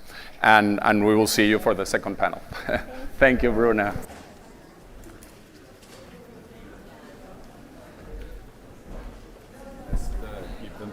Our mics. So after a fantastic first panel, we're going to continue our program. This section we explore the current energy landscape in Brazil and regulatory developments, the impact of Middle East conflicts on Brazil, implication of COP30 in Belém, and the domestic and international policy and trade issues shaping U.S.-Brazil energy relations. Our moderator for this panel is Tomo Lides, Senior Vice President of Upstream Research at Rystad Energy, who leads upstream research and analysis focus on global and U.S. deepwater markets. Thomas, thank you so much for joining us today, and I look forward to our conversation ahead. Thank you. Yes, thank you very much, Carla, and a big thank you to the Baker Institute and BRATECC for bringing this very timely event together today. I can't really think of a better moment to discuss deep water and biofuels growth opportunities with the panel. So we are very fortunate to have three very prominent members of the Brazilian energy industry with us today. Roberto Ardengui, who is joining us virtually from Rio de Janeiro. He serves as president and CEO of the Brazilian Petroleum and Gas Institute, and is also a former Brazilian diplomat with over 30 years of experience across energy, government, and sustainability. In 2019, he joined Petrobras as chief of staff of the CEO.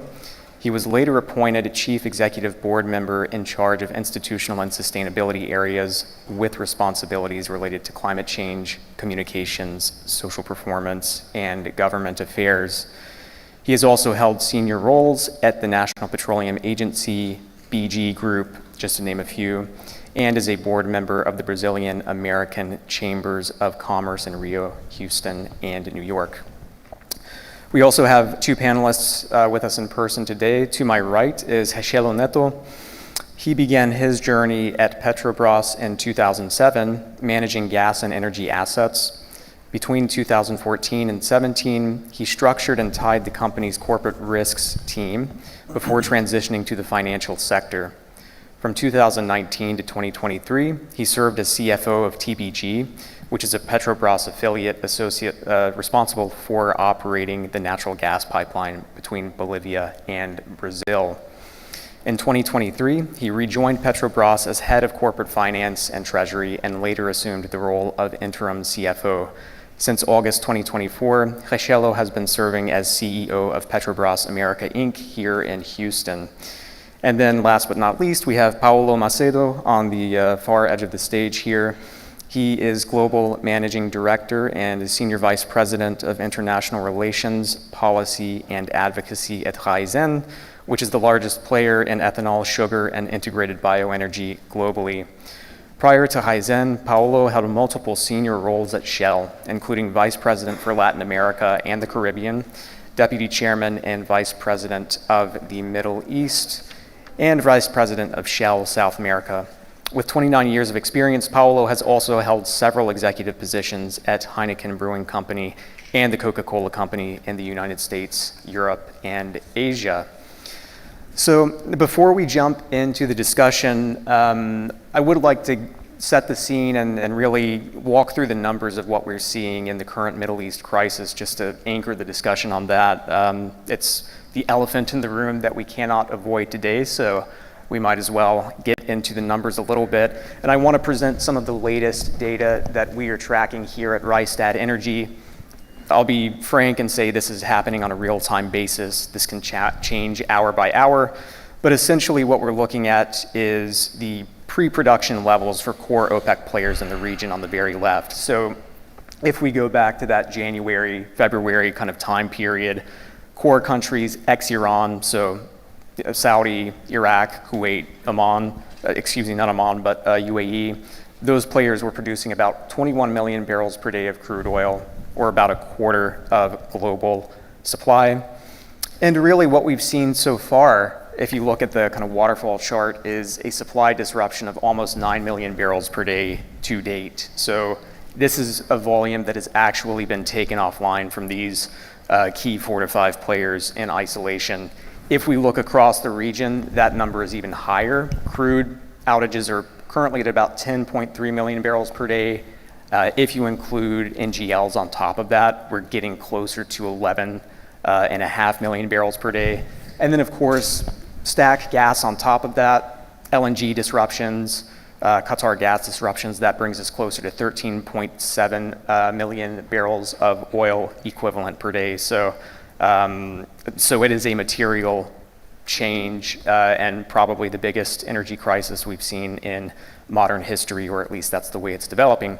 Now, the big concerning thing I would say is if you look at the middle, we've got supply of about 12.4 million barrels just on the crude side, but there are certain bypass options for crude coming out of Saudi Arabia in particular, and the UAE to a lesser extent. So this is about 6.5 million barrels of oil per day that can disintermediate Hormuz through the East-West pipeline in Saudi Arabia and partially through the ADCOP pipeline and Fujairah.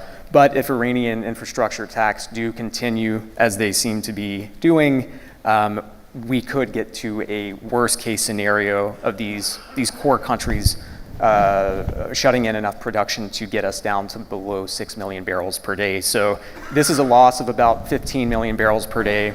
Again, that's 15 to 25% of global supply, depending on how you look at the liquid split. That doesn't need to be emphasized how serious this is, and really, we don't have good mental models to work off of in previous energy crises for comparison. So that's the short-term picture. This event also does amplify certain longer-term trends that I think are very concerning as well. And here what we see is a comparison of liquids supply out to 2035, 2040 from non-OPEC plus sources, specifically represented by the green line.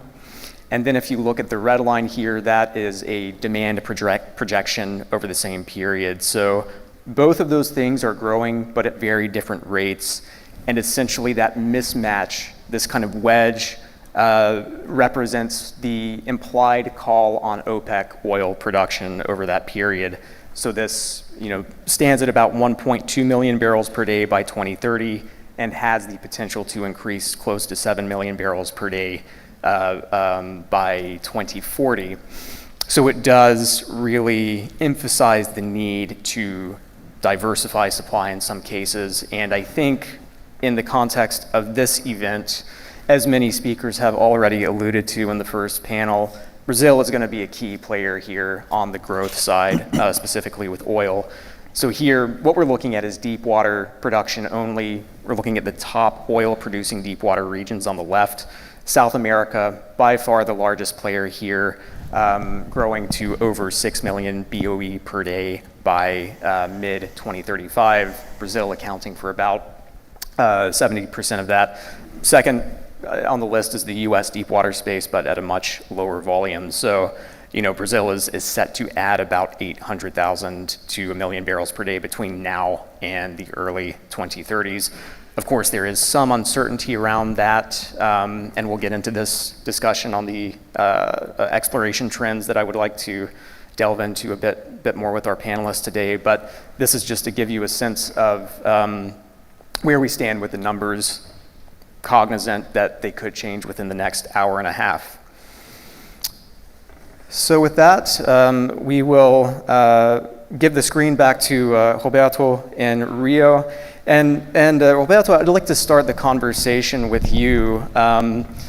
Specifically, Brazil is currently the 6th largest oil producer globally. They're at about 4 million barrels per day. Half of that's consumed internally, half of it's exported. But of course, the country is not entirely insulated from the current conflict that we see. There are imports of about 200,000 barrels per day. Some of that comes from Saudi Arabia.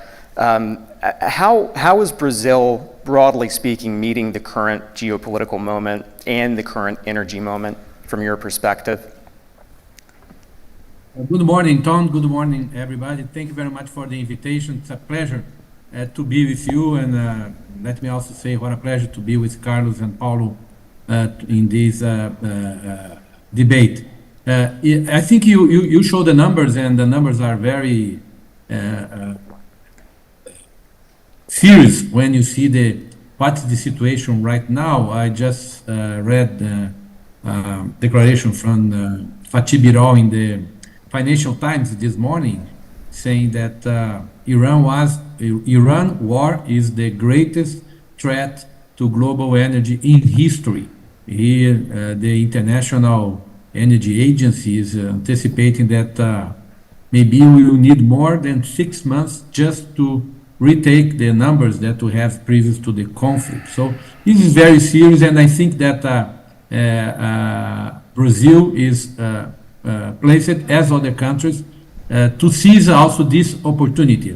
What's going to happen in the world right now is the reshuffling of all those trends and connections in terms of gas and energy. And each country is going to be affected positively or negatively, depending on the side you are. And I see Brazil is in a position that you said, and it's right. We are importing some amount of, especially light crude oil for the diet on our refining plants, but basically what we process here in Brazil is a local crude produced basically by the pre-salt that today produce 80% of the oil in Brazil. And I think that what we have to do now is to check the regulation to see how we can maybe speed up some of the projects that we have. As you know, we are trying to drill a well in the equatorial margin, the deep waters of Amazon flow, in the deep waters of Amapá state, in the far north part of the offshore seas in Brazil. And this is going on right now. A lot of expectations around this particular well. We have also some opportunities in the deep south part of Brazil, we call the Pelotas Basin, not to mention other areas, especially onshore, that we also have some opportunities. And it's not only that, we also, I think that Paulo will address that when we talk also about opportunities in biofuel industry in Brazil. We are very well placed at the second largest biofuel producer in the world. Basically, Brazil is a large producer of ethanol and biodiesel. We are also stressing a new technology that is being planned, especially by Petrobras and Acelen, that is the hydrotreatment of vegetable oil, the so-called HVO technology, in which we can process large amounts of vegetable oil, that Brazil is a large producer. We are, if not the first, the second largest soybean producer in the world, and this creates a lot of biomass for Brazil to also offer to the market, not just in Brazil, but abroad, some opportunities for this biodiesel or for the ethanol, that now it's also a booming industry in Brazil, because we are growing a lot the ethanol produced by corn. So when we take this as a whole, you see opportunities. Of course, that we have to do a lot of homework in the country. We have to be more time conscious in terms of how processing all the environmental and the regulation. We're not talking that about just to overcome or just to bypass any regulation, but we need to speed up the pace of this process so we can seize this opportunity.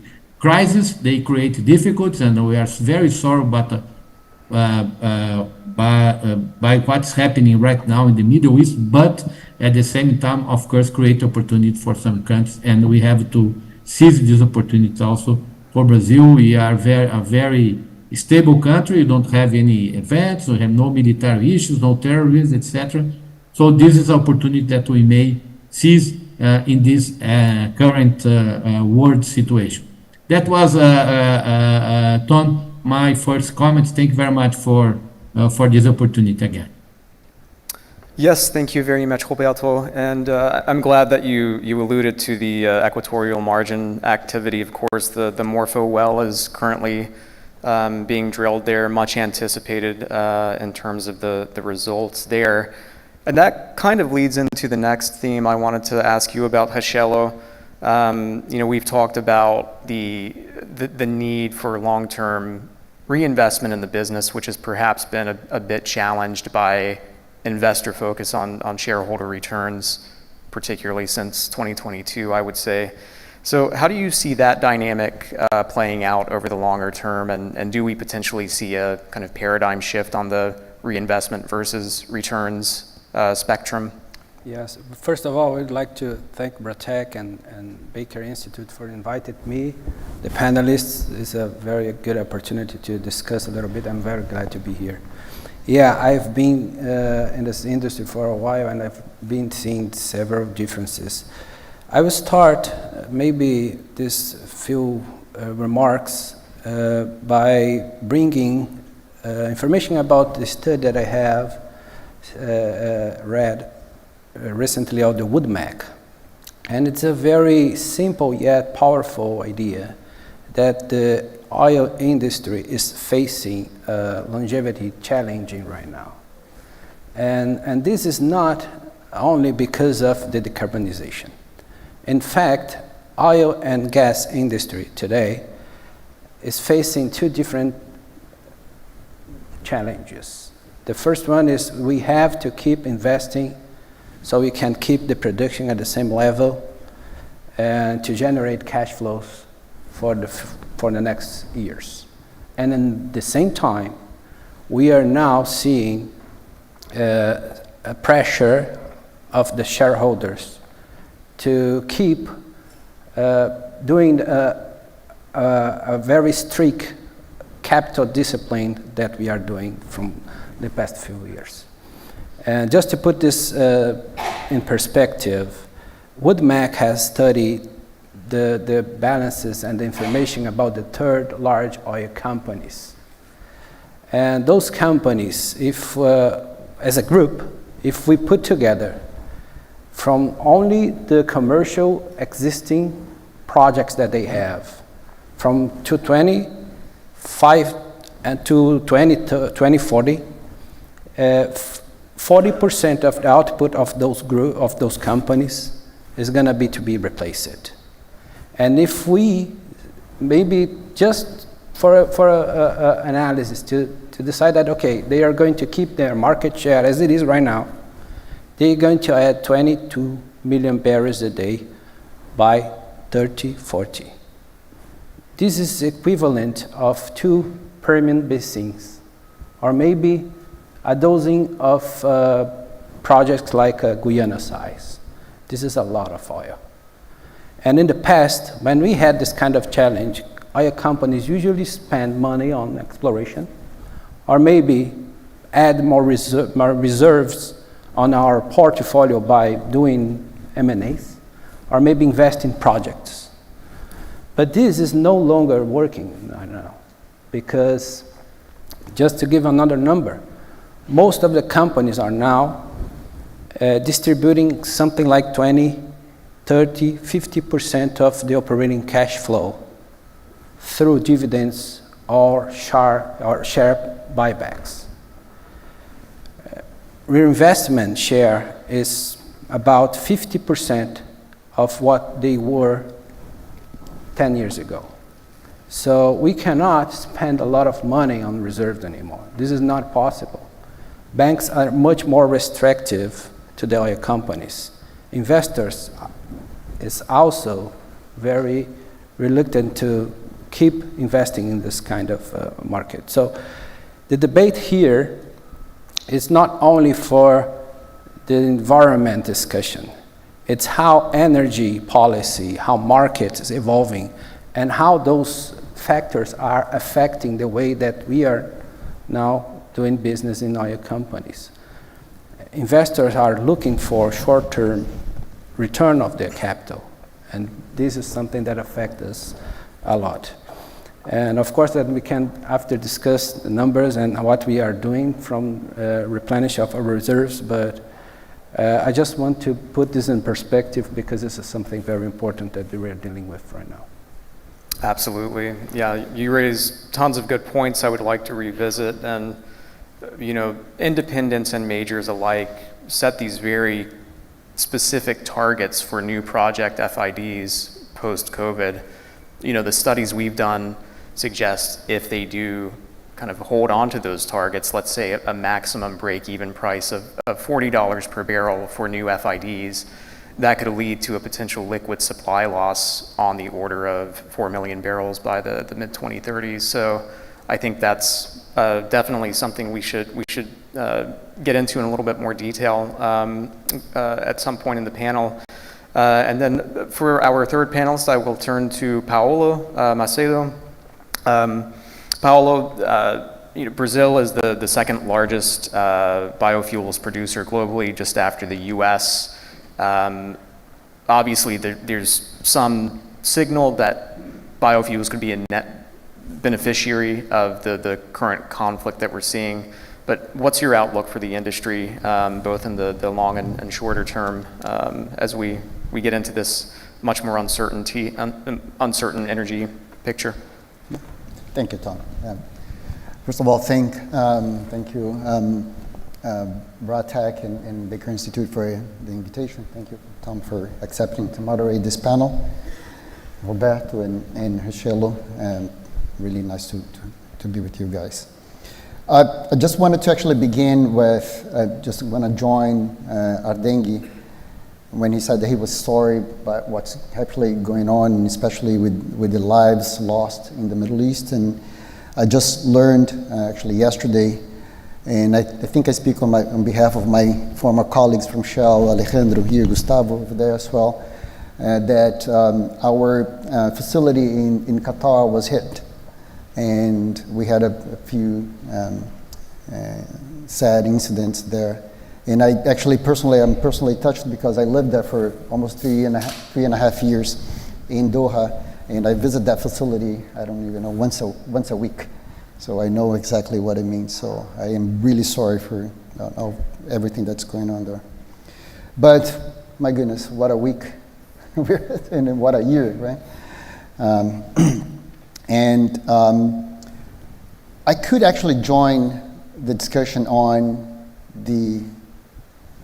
all the bad news that are actually going on around the world right now. But actually, I think I can actually bring some good news to the conversation right now, especially when it relates to the U.S.-Brazil relationship when it comes to biofuels. Right? Just a year ago, we were discussing tariffs, and we can kind of get into this a little bit later on. But I just remember that last February, a little over a year ago, I was invited to by my American counterparts of the biofuels industry for a conference, a national conference. And a week or 2 weeks prior to the event, I was uninvited for that conference. And I learned later on that they showed my picture and my name on the screen, and they made sure to say that I didn't show up. So that was a little bit of the relationship between the Brazilian biofuel producers and the American biofuel producers. It had been like this for a long time. And when I said what a year it has been, oh my goodness. I just came back from yesterday. I was in Washington, D.C. with the same peers, with the same folks who actually uninvited me for that conversation, knocking on the doors of several Congress people, alongside them, talking about biofuels. So, and that is a reflection of what you just mentioned right now, Brazil being the second largest biofuel producer in the U.S. being the largest one. And together, especially on ethanol, which is what I can speak a little bit with more proficiency, together Brazil and the U.S. produce 80+% of the whole ethanol in the world. I just mentioned back there that I was recently in Brussels, and somebody said that Brazil and the U.S. are the OPEC of ethanol. And I don't know if it's a compliment or not, but I'll leave it there. But it is indeed, if we really can actually find a way to work together, we can really convert those crises and opportunities into the bottom line. There are so many opportunities and opportunities that we're actually currently working on together, U.S. and Brazil. I'll name a few, the blends of ethanol, the percentage of ethanol in gasoline, right?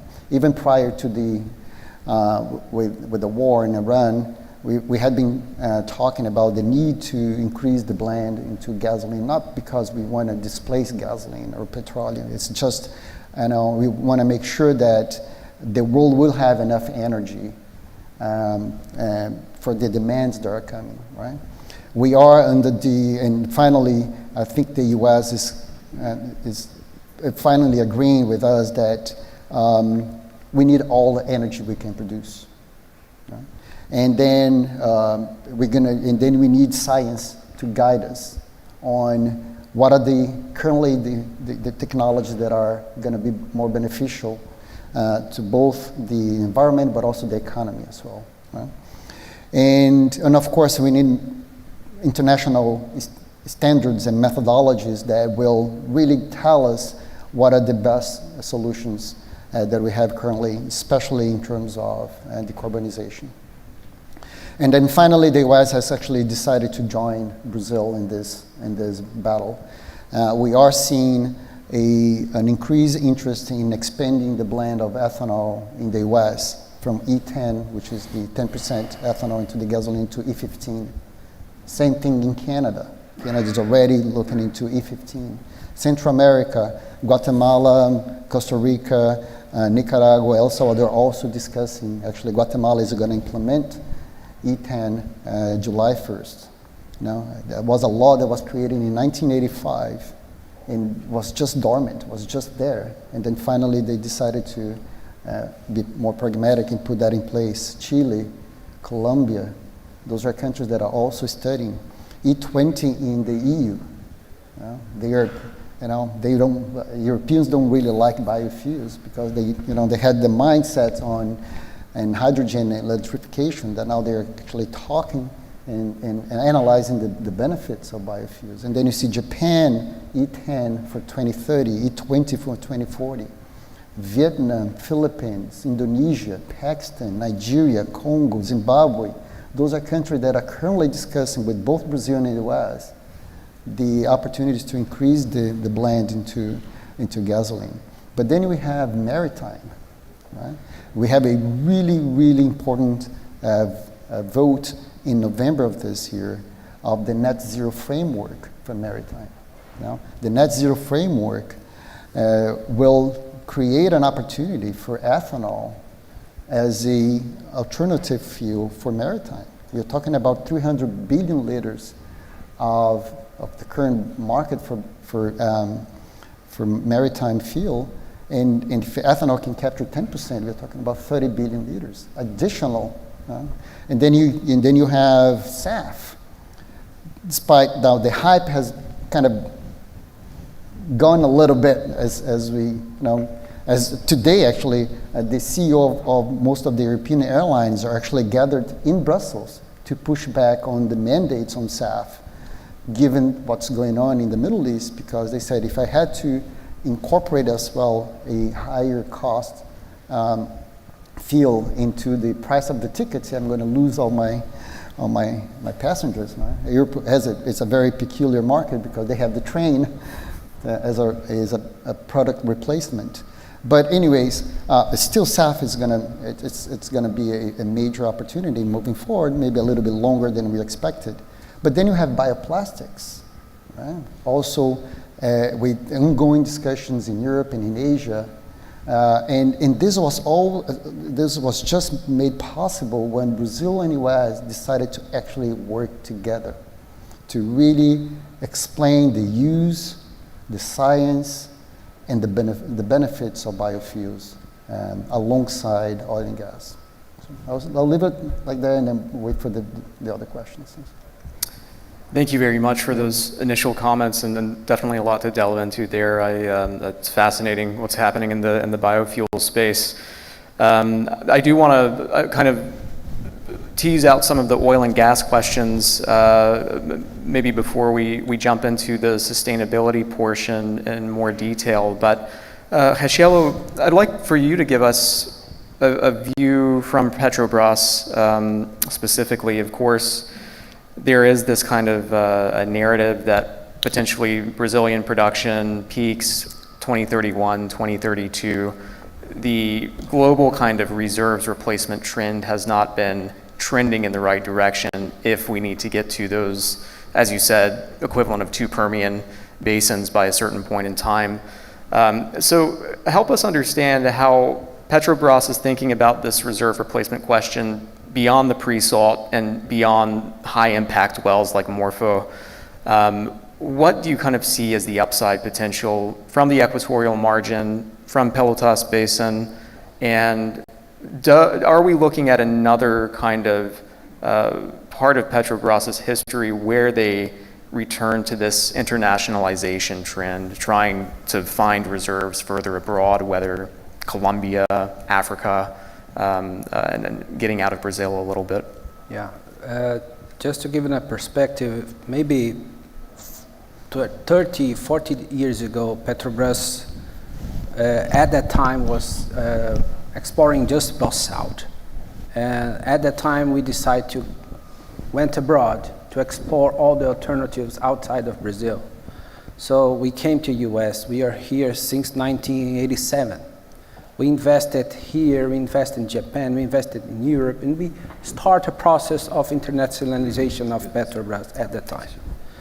So in the beginning of the century, then we discovered pre-salt. And pre-salt is another level. We had assumptions to define what would be the potential of the reserves at that time, and the real data just show us that we were wrong. The potential were much higher than the first assumptions that we had at the time. So we decided to, okay, let's change our strategy because this will demand a lot of investments. We keep investing a lot in pre-salt. Now pre-salt responds more than 85% of the production of Petrobras.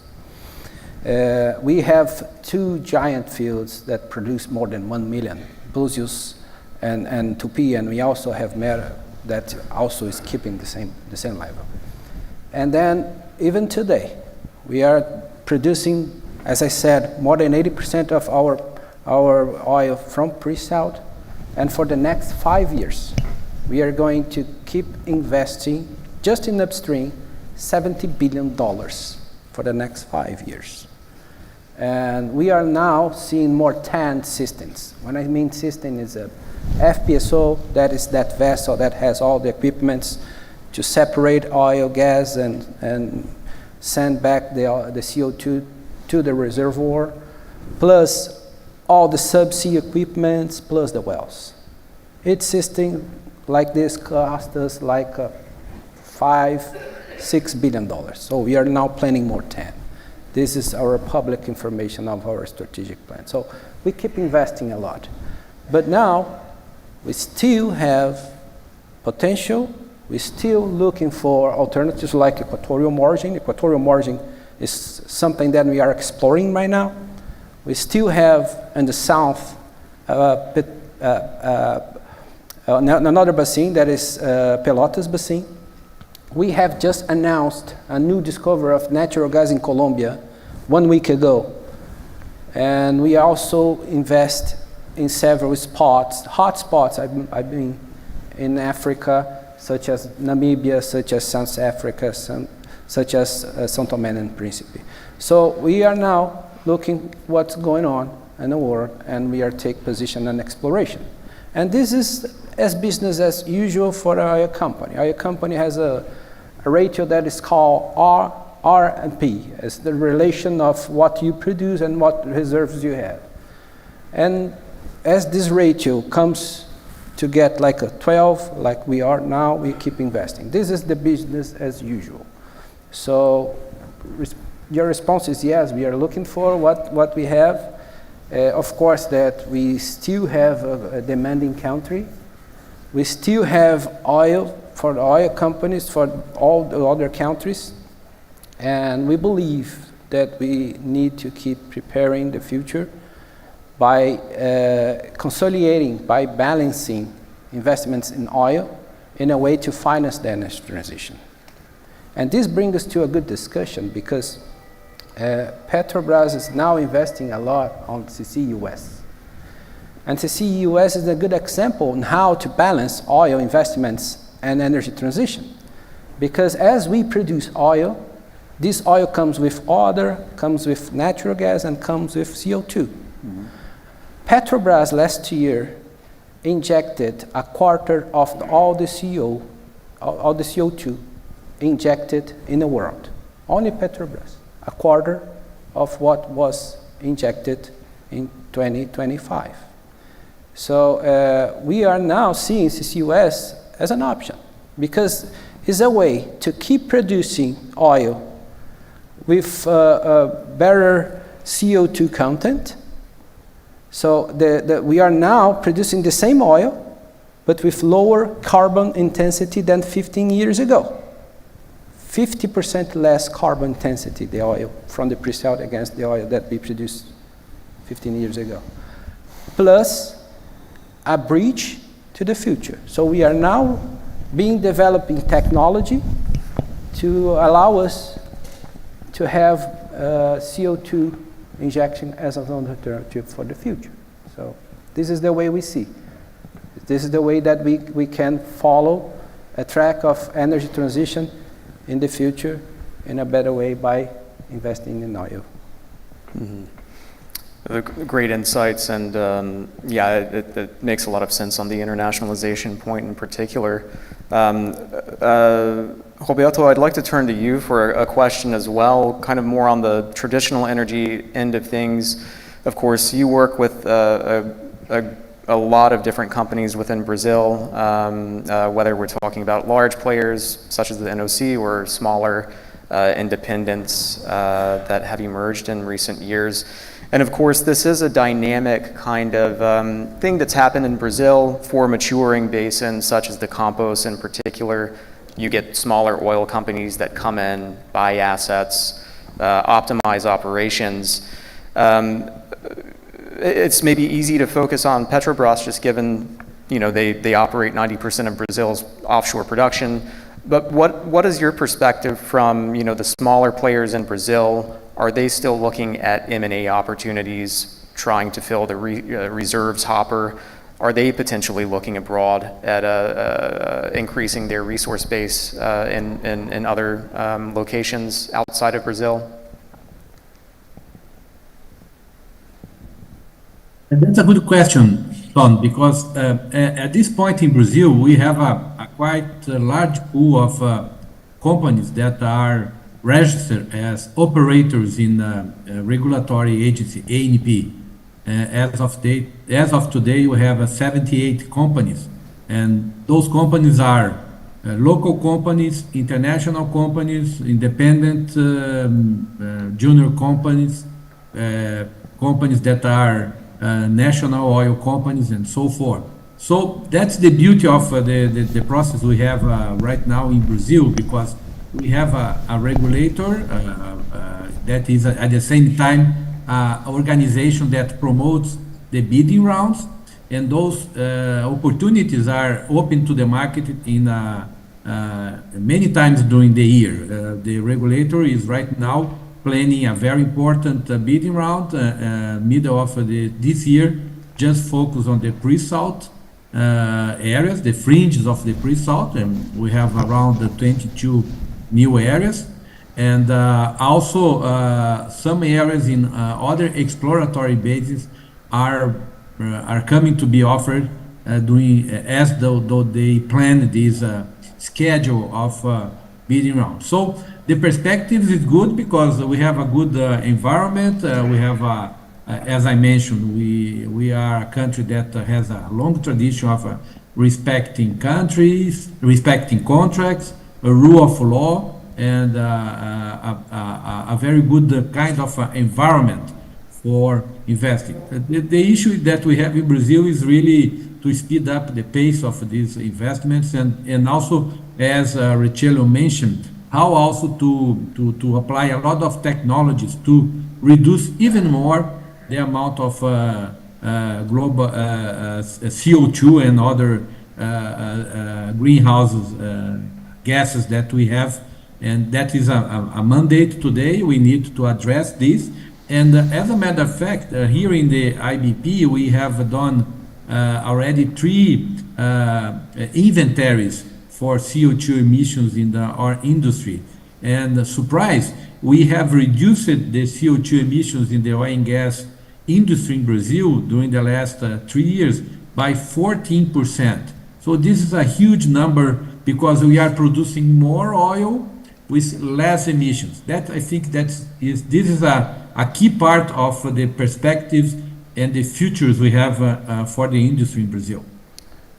Anton, if you let me jump in here, this is an important process of oil because, as Ardenghy just mentioned, we in Petrobras, we always had the break-even price as a parameter to see if we are going to follow a project to the FID or not. So Petrobras has decided as a risk management philosophy, okay, we are going to invest in a project that has lower break-evens, and we are going to be exposed to the market risk. This is the way that we always do business. But now, maybe 5 years ago, we decided that this is not the only metric. We have to have projects that has a limit of carbon emissions too. So that's why we decide to have, okay, the Brent should be economic, and we also have to find ways to produce this oil with the lower carbon intensity. So we define a threshold that if we did not be able to find it, we have to find ways like electrifying the FPSO. This should be a solution to reduce the impact of the whole chain of carbon from the production to the end of the process. So this is one of the changes that Petrobras has implemented to keep producing a product that is aligned with the market expectation in the future. Thank you for those insights as well. I think, one theme I am picking up on a lot from the Brazil perspective in particular is that sustainability is still very, very much part of the equation, even if we've seen that pared back in certain legislation here in the US. I do want to shift the conversation perhaps to kind of a US policy focus as well, and Paolo, I'll turn to you on this, but can you help us, take us back maybe a year ago, Liberation Day, reconciliation bill, tariffs on biofuels products from Brazil. Can you help us understand what is the current state of play with US legislation as it relates to your business in the biofuel space? And maybe importantly, what are the areas of continuity on that front? Sure. I think that I kind of touched very quickly, reflecting on what happened a year ago, even personally when I wasn't invited for a specific event that was sponsored by a biofuel community in the US. I can't really talk to why Brazil was punished the way it was punished on the tariff side. I still don't understand. Given the numbers given what the rationale announced and the numbers the trade numbers that Brazil has towards the US and vice versa. The US, if I'm not mistaken, still runs a superavit, on Brazil. The US makes more money out of Brazil than Brazil makes money out of the US. But again, that's why I cannot really understand the tariffs themselves. But on my specific sector, as I mentioned before, it was always a very contentious relationship, which is a pity because, again, number one and number two producers in the world fighting for a smaller and a smaller size of the pie instead of just working together to increase the size of that pie. Right? And it was still now, and again, sadly, policy making does not follow the same speed as the private sector. I've seen, as I mentioned earlier, a shift in the way the private sector of biofuels in Brazil now talk and converse and negotiate and relates to the private biofuel sector in the US. But we're still suffering a little bit of with the policy making that was created back when the relationship was very contentious. Right? The 45Z as one example. I'm not going to bore you guys into what it entails, but the rings number, the punishment on rings, the definition of biointermediate, which would preclude Brazilian ethanol to be used as a SAF feedstock. So a lot of those policies were created under still the relationship that we had, just a year ago, and they had been like that for decades. So my main job is to make sure that And I actually begin step by step by bringing in, of course, the oil and gas companies to the discussion, right? And most of them are very aware, and namely, of course, Shell and BP and Petrobras, that we can coexist. Biofuels and oil and gas can coexist, right? Given that, the demand will be way higher than what we're going to be able to produce. And I include that in also hydrogen, electrification, geothermal, and you name it. Any kind of energy source will be used. So why are we fighting? Right? So that was the first step. The second step is to bring in the private sector into the conversation, the U.S. private sector into the conversation, say, can we actually talk? And that's what's been done. Now the last bit is convincing the White House that we should be working together. Right? That's a little bit, I haven't had time to do that, so I don't know if I'm going to have an opportunity to do that. But some of these policies that you just mentioned right now, they're still hurting the Brazilian economy, especially on the biofuel side. But again, now that we have the first layer, which is the oil and gas companies, now the second layer, which is the private sector in the U.S., kind of really engaging with the Brazilian biofuel sector, I'm very hopeful that the pressure on the federal government will be efficient enough to kind of also make them turn the corner and then kind of revisit those policies. And Paulo just mentioned, if you allow me to jump in, because you said about partnership, and partnership is a way that we can develop that path for the energy transition. Because as a oil company is a risk-taker player, because we invest several $millions of dollars to go deep water on the sea, and there is a reasonable chance of having nothing there. So we are risk takers, right? Yeah. So we learn how to deal with risk since we were companies. And one of the ways that we deal with the risk is to do a partnership. We do farmings. We bring other companies to divide the risk, because we'll never know when we are going to have like a lottery ticket, or if you're gonna have to maybe put that loss in our financial statements. And some of the biofuels technology today, we still have a path to have the breakthroughs, to have someone to take the risk of the technology to develop that market in a way that we already have seen for some of the technologies, right? So if this is being working for oil, why not do the same thing with biofuels? So we have a lot of things that comes from the biotech field, that comes from the biofuels, that probably is going to be developed by someone who is taking the risk.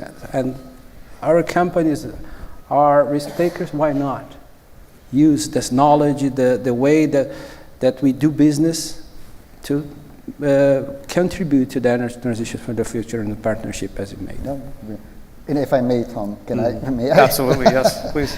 Just again to pick to a good segue to a point that I never actually I didn't think that I would make, but in the partnership between Brazil and U.S. on the biofuel side, of course we needed to show what's in it for the U.S. Right? So it began with bottom line. It's all about it's the economy, right? So my company specifically, but I can actually say this by our competitors and partners in Brazil as well, follow the same suit. But we actually acquire almost actually over $1 billion of U.S. ethanol every year, right? And whenever they need, we're here. So we have a trading office in Houston, and then whenever the farmers are in trouble, we come and offer help. So that is a little bit of how the conversation began with the partnership. So needless to say, traders are traders. They like to make money, so they will buy when it's cheaper here and then sell when it's more expensive. But nevertheless, that was not a pathway that existed just a few years ago. Now there is a common conversation. I'll give another example. Europe, or not Europe, but the EU, a couple of years ago, create a prohibition of crop-based biofuels, corn, and beet and the other potatoes and all the biofuels made of this, even sugarcane, the first generation of sugarcane, to be used as feedstocks for aviation, SAF, and maritime in the European Union. Simply just, no, you're not going to be able to use that, based on the food versus fuel debate. If you're food, you have to produce food. If you're not, you're not going to produce fuel. And Brazil was the first one, and my company was the first one to say, oh, this does sound right. Now we actually engage with the European authorities to show that's what science tells right now. Maybe it doesn't make any sense in Europe, but countries like Brazil and the US, where the technology that is applied on agriculture will kind of takes this debate of food versus fuel also to an non-existent place. So it might make sense there, given the weather and the size of the countries, but it doesn't make any sense outside of it. So we were the ones actually defending the US in this debate, and now they're seeing this. So now they join us, in this fight. So those are the countries, the partnerships that you're talking about, but everything based on science, and of course both being, mutual benefit for both countries. Mm-hmm. You get to an interesting point there with the EU kind of conflict in particular, but yeah. I suppose we should be cognizant that biofuels are not only an energy policy, they do get into agricultural policy as well. Absolutely. How much of that do you think is a future constraint to a more broadly traded kind of global ethanol market in particular? Given what I know and what the very intelligent people in my company and in my sector tell me, is that there's no conflict, right? A third of the food that is produced goes to waste. People don't, eat their food. They just let it rotten in the supermarkets and their own fridge and etc. So I'm not going to try to address that specifically, but going back to technology, we actually produce enough grains and food and feed out of the agriculture enough to supply the world with food. So the debate it's a good marketing stunt, I'll be honest with you, if you take science out of the equation, and we are trying to bring science back of the equation. And again, moments like this, what's happening in the Middle East, if there's any good out of this, which is very hard to see, but if there's any good, is that actually policymakers are looking back and say, okay, what other options do we have? And then that's why, if I allow me, I can say something very interesting. So when I moved from Shell to Raízen, which for the ones who actually don't know, Raízen is actually, Shell is the major shareholder at Raízen. When I moved there, and then I was trying to engage the European policymakers in Brussels, they would schedule the meetings, and because they still had the perception that I was working for Shell, but once they learned that I was working for a biofuel company, they would cancel the meetings.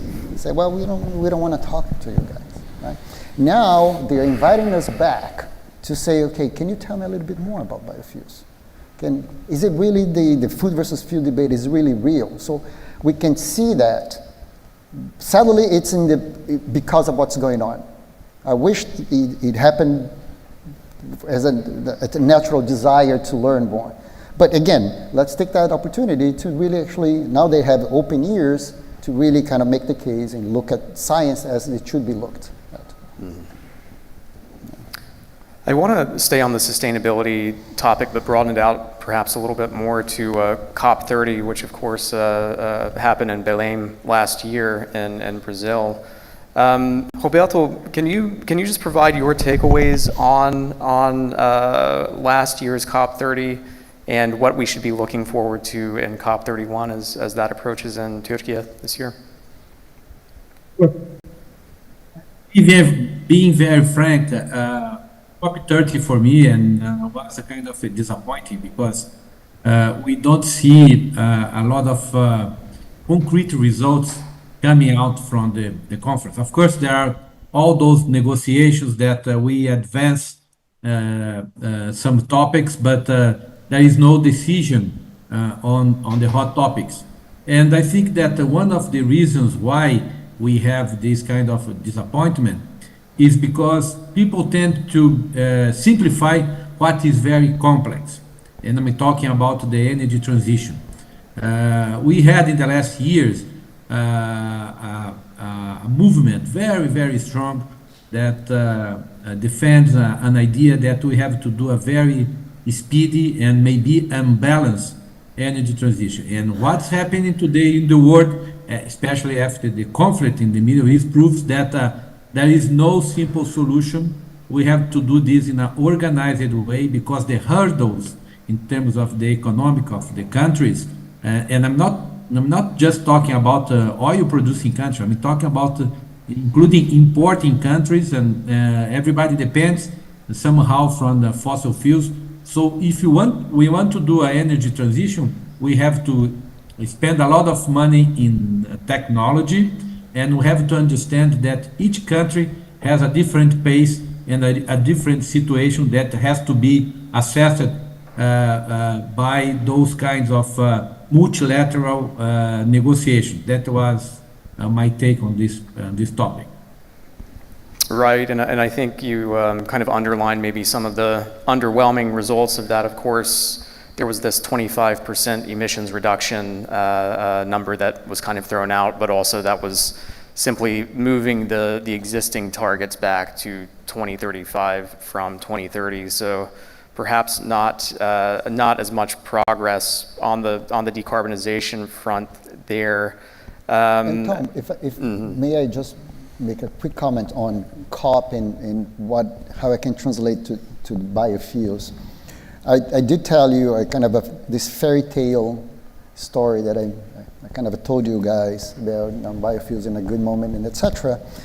And I just want to make sure that and be as transparent as I can. I see a lot of traction for biofuels, but it's not necessarily based on the sustainability attributes, but more on the economic attributes. All those countries that I mentioned that are more willing to increase the percentage of ethanol into the gasoline, beginning with the US all the way to to Japan.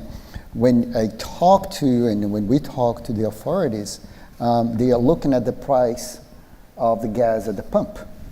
Because they know that ethanol will likely reduce the price of the gas at the pump, and rather than we're going to do this because it's there's less CO2.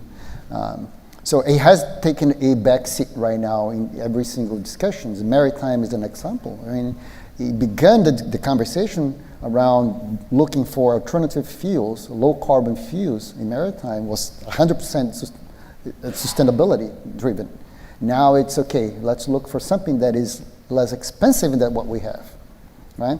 And then you move it on to SAF, which again was the big hope that everybody was talking about. They were like one SAF conference per day everywhere in the world. And now you see the CEOs of the airlines pushing back because it's more expensive, right? So it is an economic decision rather than a sustainability decision in most cases. Yes, there are still countries that are looking into, there's as a added win it's great too, but I can tell you right now, most of it is being driven by economic reasoning. Mm-hmm. That actually segues into one of the questions we got from the audience, which I want to hang on to while we're on this topic. But it has to do with Iran war disruption and specifically to critical fertilizer supplies in addition to biofuel demand. So the question is basically, how is Raizen balancing those international opportunities versus what you're already doing at home, essentially? So again, I mean, I'll be repetitive if I would say what I'm going to say, which again, we are taking advantage of those opportunities by now that we have the years and attention of policymakers, by really kind of making the case that we had been making, for the past 10 years. But now we got the audience, right? Because of this. So I don't want to say this is a positive because, again, what's going on kind of shadows every economic gain that we can get out of this. So I don't want to sell this as a win because it's definitely not for humanity. But it's an opportunity for the future. On the fertilizers, I won't be able to comment because we don't deal with them. We're just a buyer of fertilizer, but maybe Petrobras might have a better, and Roberto might have a better take on that specifically. Roberto, any comments from you on that fertilizer aspect of the question?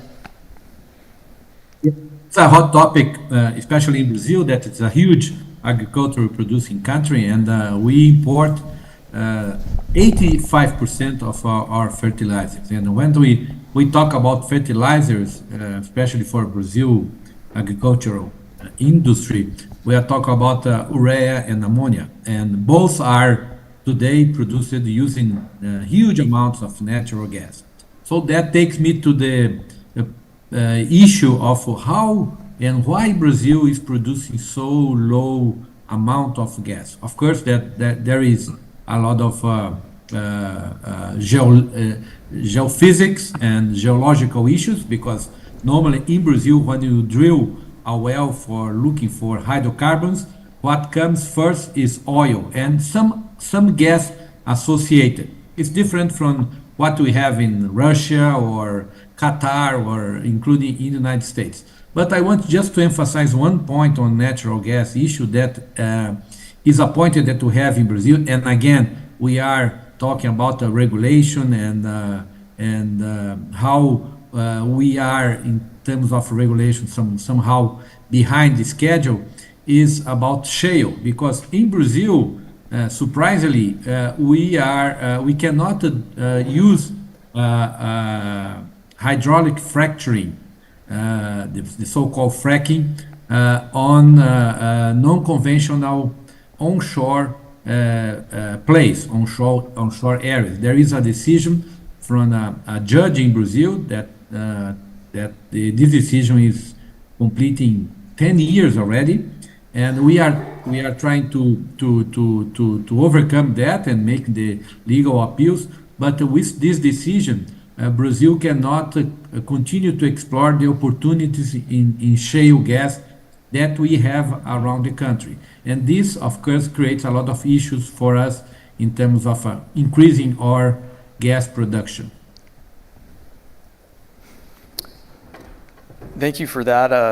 One interesting question we've gotten also on the more sustainability side of things / agriculture, fertilizer. So where is water in the considerations, and how are you factoring in the energy, water, food dependencies? As a Brazilian producer with only producing assets in Brazil, that's not an issue, right? But I do appreciate that in the US, it has become a critical issue, and I honestly, this is one of the debates that the White House we need to steer with. It's going to be a tough call, because water has become an issue in the US more so than in Brazil. I think we'll maybe turn to Petrobras, maybe back towards the oil questions, but we got an interesting question about the privatization prospect, at least. And maybe this is a bit outside of your purview, but if Petrobras does move towards privatization, reference the first panel, how will it affect its ability to go internationally and replenish reserves? Yeah, I don't comment expectation. What we are doing in Petrobras is to maximize the shareholder return, wherever is the shareholder. So this is the best I can say. Wherever is the whole shareholder, you probably can be a shareholder. So what we are doing on a daily basis in Petrobras is to look to that asset as the way that we are doing in our own management.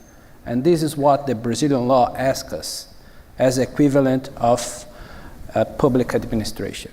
According to Brazilian law, we are obliged to do it. So this is the best I can say on that.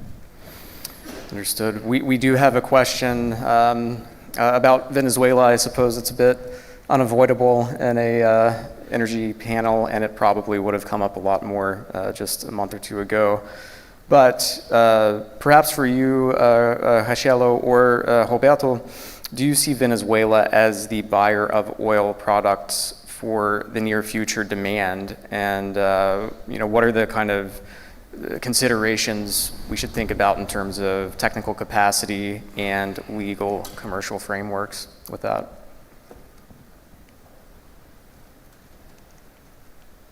Who? You or Roberto or both of you? I think Roberto is speaking. Well, He's on mute. I will pass the floor to our dengue, but before as Thomas said, my CV, I came from the financial area, and then I came to US to lead a trading desk. And I learned that the best deal that we have is to buy low and sell high, right? So if there is someone in the Venezuela or wherever here that wants to buy or wants to sell, in that condition, we are willing to do business, just as this. I think for you. Yes, my comment on Venezuela, since we started this issue of Venezuela coming back to the market, and we have done an assessment here in IDP with our technical team on different projects that they may be the first projects to be assessed in Venezuela. And I tell you, the conditions are very, very, very challenging, because first, the quality of the oil is different from what we have in Brazil and other parts of the world. We are talking about a very heavy oil. The issue also that the projects have not been producing, most of them for almost 25 years, since all the nationalization process in Venezuela.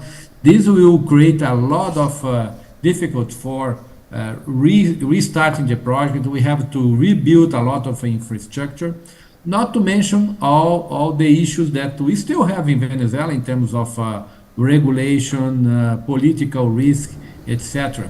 So we think that there is progress in Venezuela, of course, and they are going the right way, but it will take quite some time yet for Venezuela just reach the level of production that they had in the past. Not to mention the increment in the numbers that they presented in the best time of the history of the country's oil production.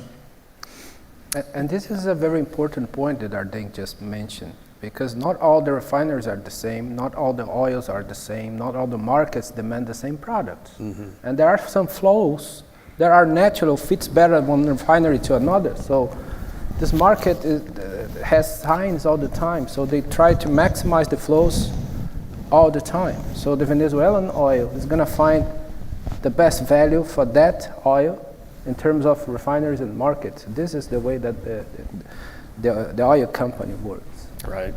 But Roberto, you did mention this kind of maybe legacy reserves number. I think you're alluding to the 300 billion barrels, which was initially kind of worked out in the mid to late 2000s. So a lot of potential there with some recovery rates, I think, of those fields, well below 10%. But, it would be a whole of Venezuela kind of approach to producing that oil.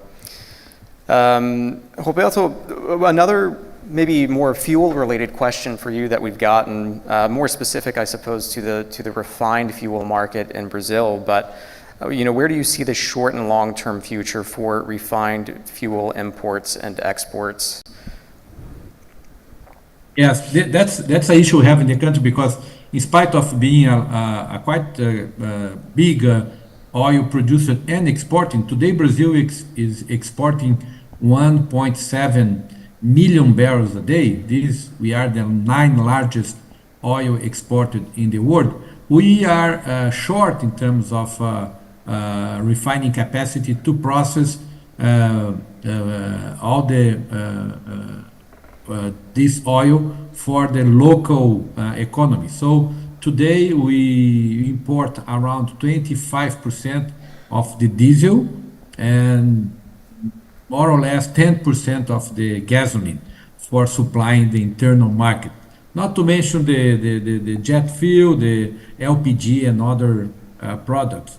So I think that when I see Brazil in the next years, I think that taking some lessons from this issue we have in Middle East is what is the best strategy for us to improve our refining capacity in a way that we can at least match the demand in the coming years. That's a thing that we have to discuss in Brazil in short term. Mm-hmm. Another big question that we've gotten is around kind of the manufacturing impact of the oil price shock, staying kind of in this industrial theme. So we're talking about plastics, lubricants, so on and so forth. Paolo, more of a question for you, but what's the kind of running room for biodiesel derivatives, things of that nature, to pick up some of the slack with those manufacturing supply disruptions? If you don't mind, I will transfer this question to Sheila. He might be a little bit more knowledgeable on biofuels, on biodiesel than I am. Yeah, for the chain, all the things are connected, right? If you understood your question, for example, that we have seen a lot of demand for AI, and this demand for AI is going to probably create a bottleneck on turbines, and these turbines could be used to generate electricity on the natural gas, but also for our FPSO. So everything is connected. Sometimes the demand that you have on one side of the one market impacts the other side of the gas and power, or maybe oil production. So everything is connected. We don't see any kind of big issue in terms of our projects. But we are always monitoring the way that probably those chains will respond according to the demands that we have. As I mentioned in the beginning, sometimes restrictions come from financial area. Sometimes what we have to deal is the way that we can approach the market, and in the way that we can have the equipments put together in the right time so we can produce what we expect to do.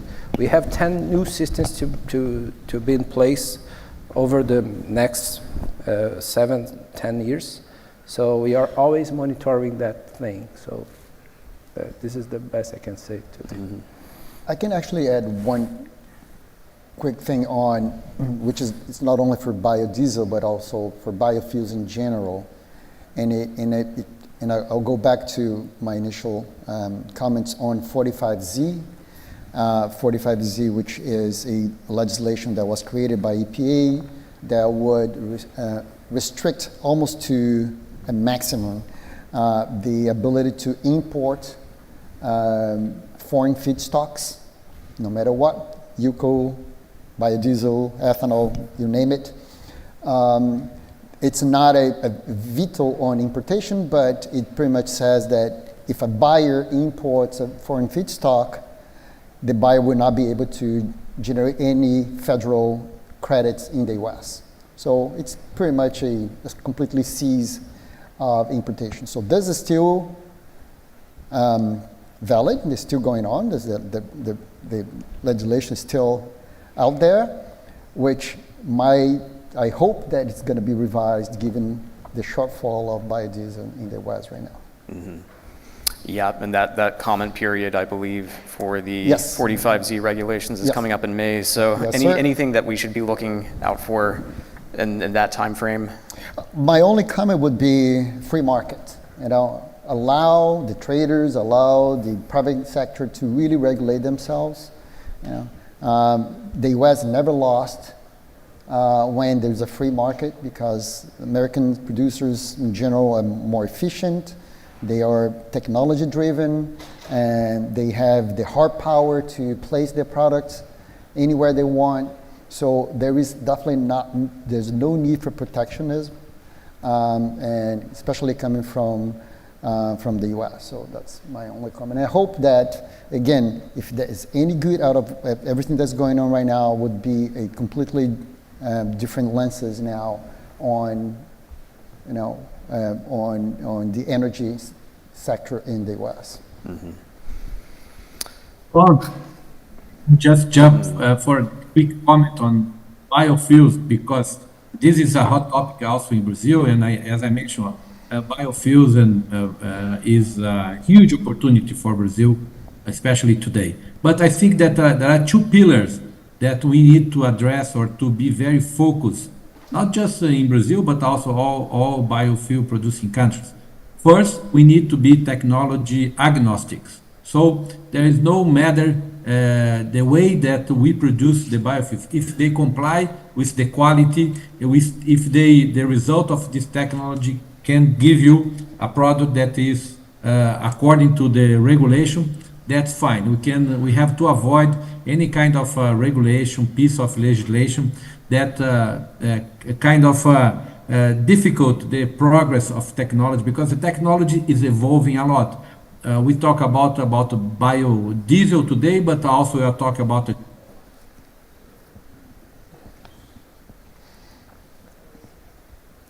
See, I think we've gotten a bit of a technical snag here.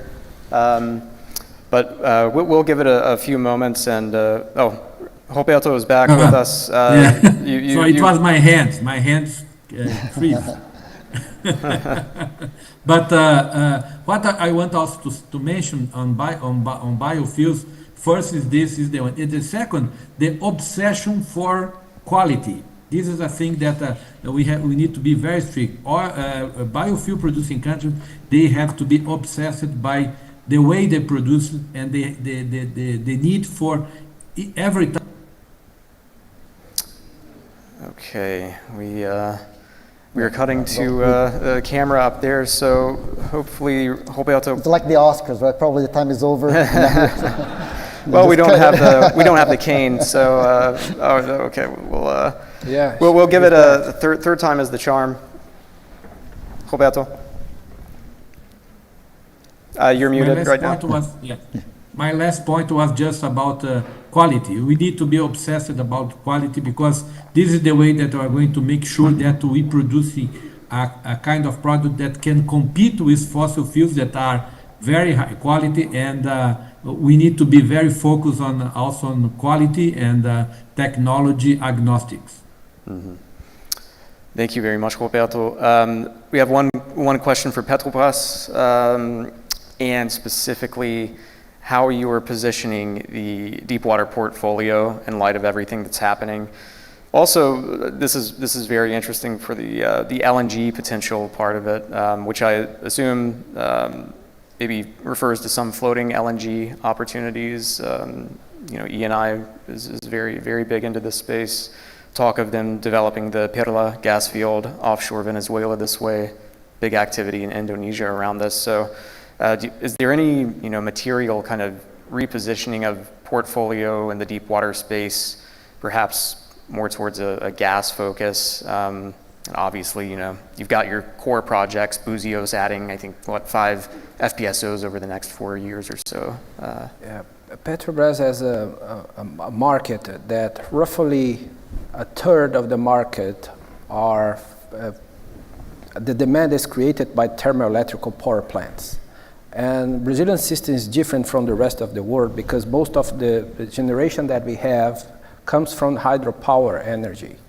And this is dispatched in a way that they try to avoid the cost of the generation if they have enough water on a reservoir.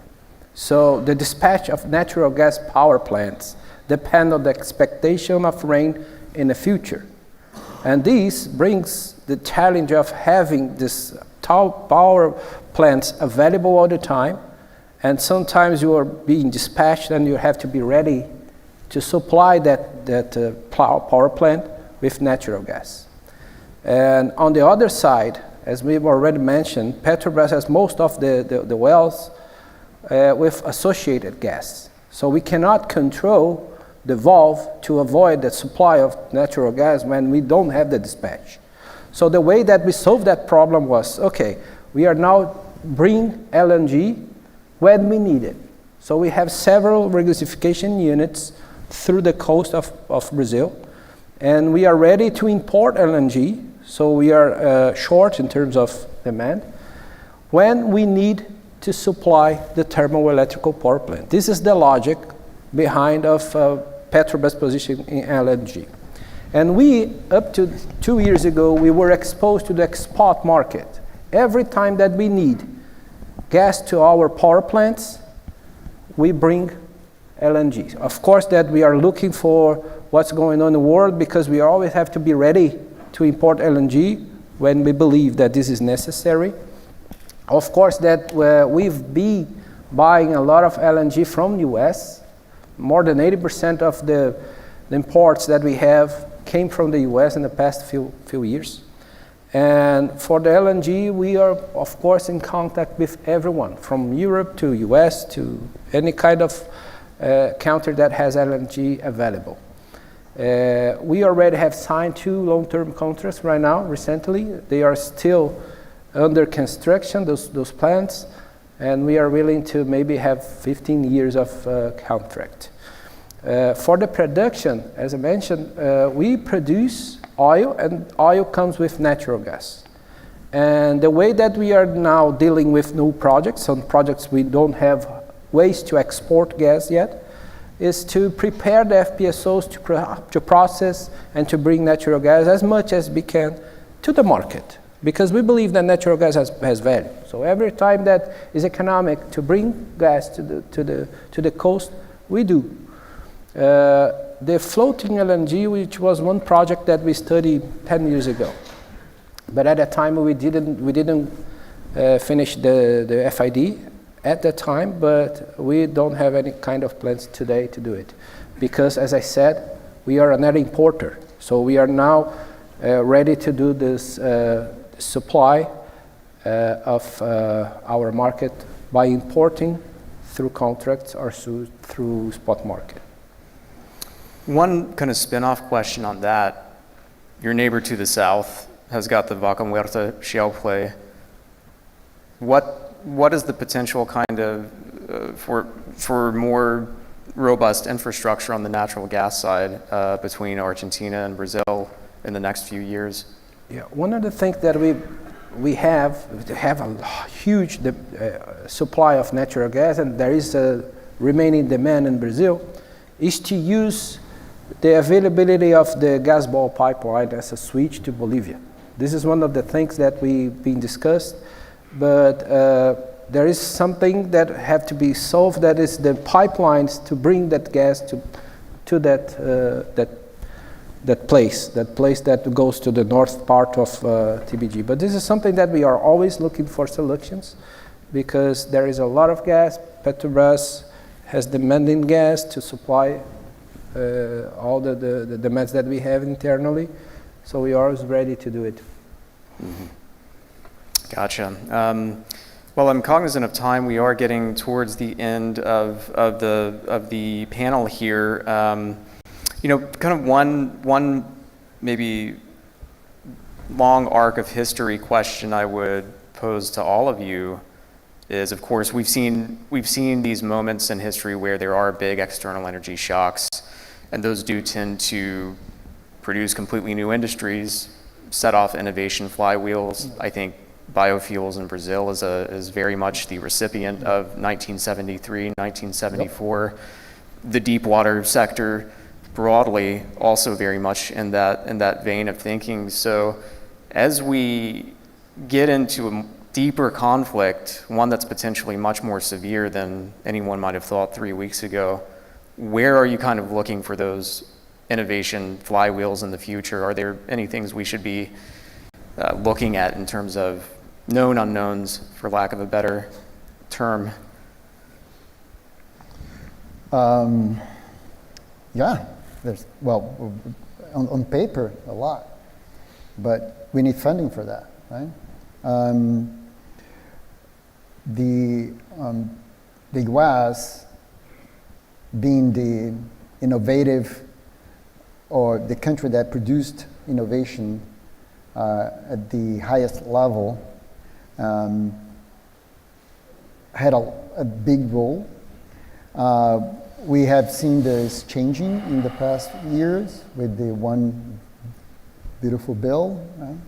Some of the federal agencies that were responsible to finance new technologies, especially on the renewable energy side, have been either defunded or had become more bureaucratic in the analysis of new projects. And I think that if you go to the academic world, and we're in the heart of one of the best academic universities in the world, you definitely see a lot of good ideas, but that's why I say on paper we got a bright future. We just need the funding to actually deploy that.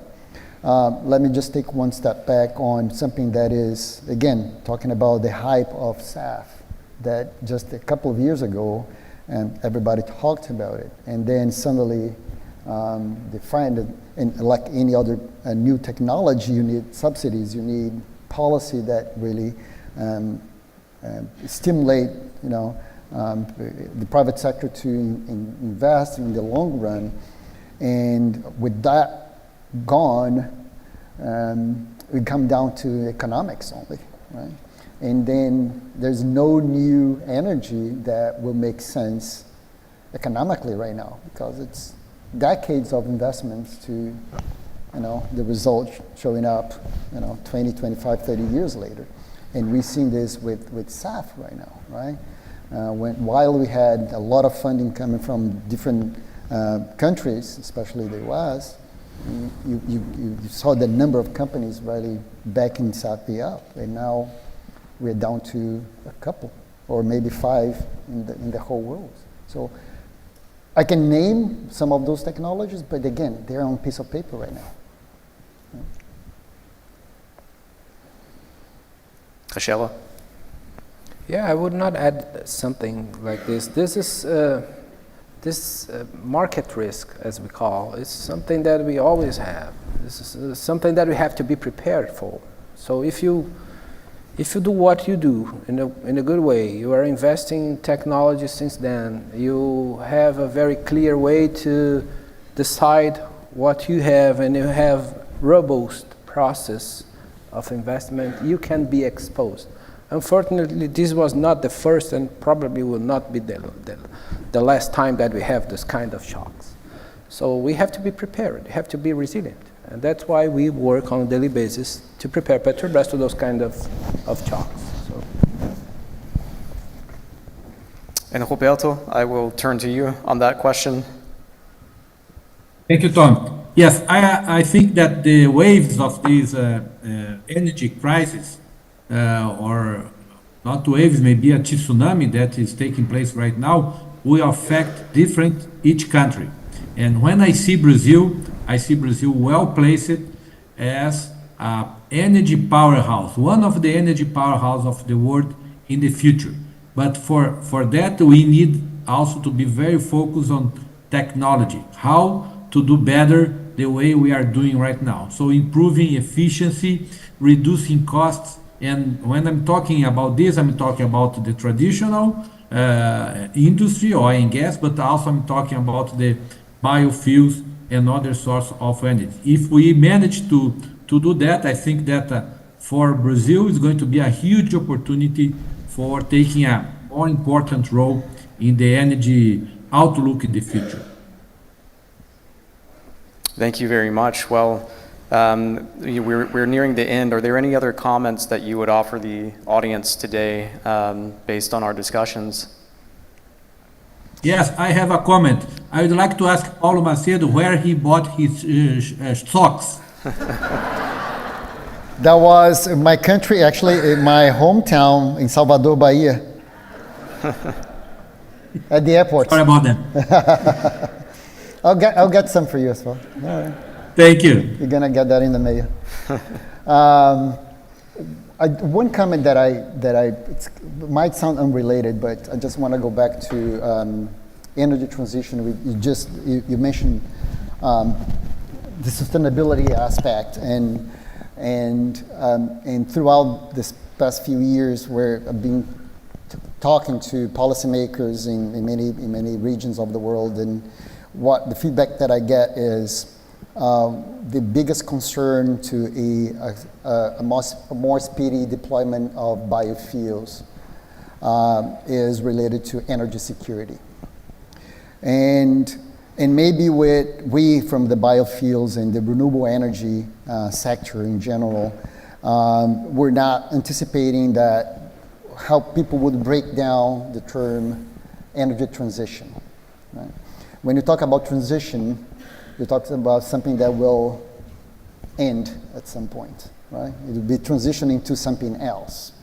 So when you talk about biofuels, specifically in ethanol, when we decided to stamp that on our chest and say we are the champions of the energy transition, right now we never anticipated it, but right now that has become a liability, right?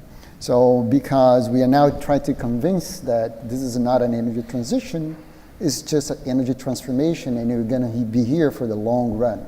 Right? We're going to coexist with liquid fuels in general. We're still going to need oil and gas for the long run.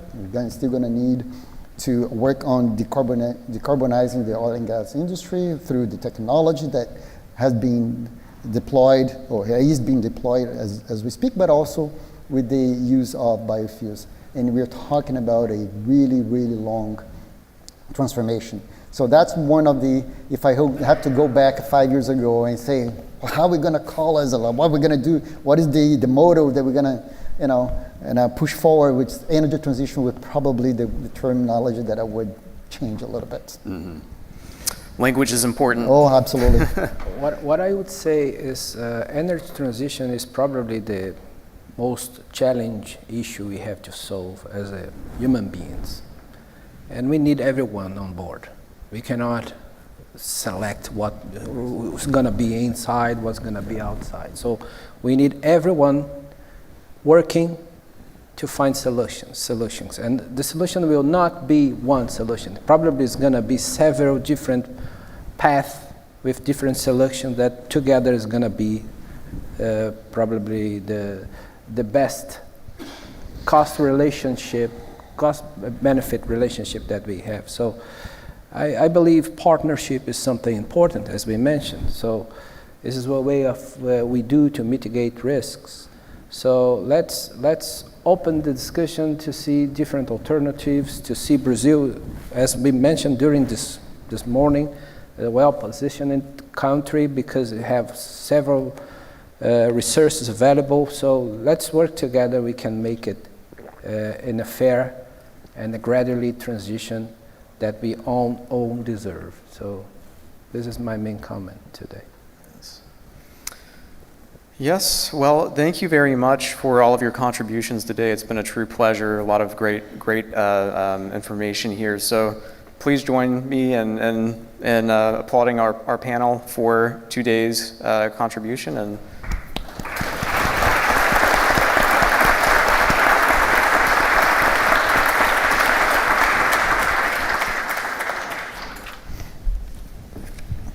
thank you very much, Tom, Paulo, Rechelo, and Roberto. Thank you very much.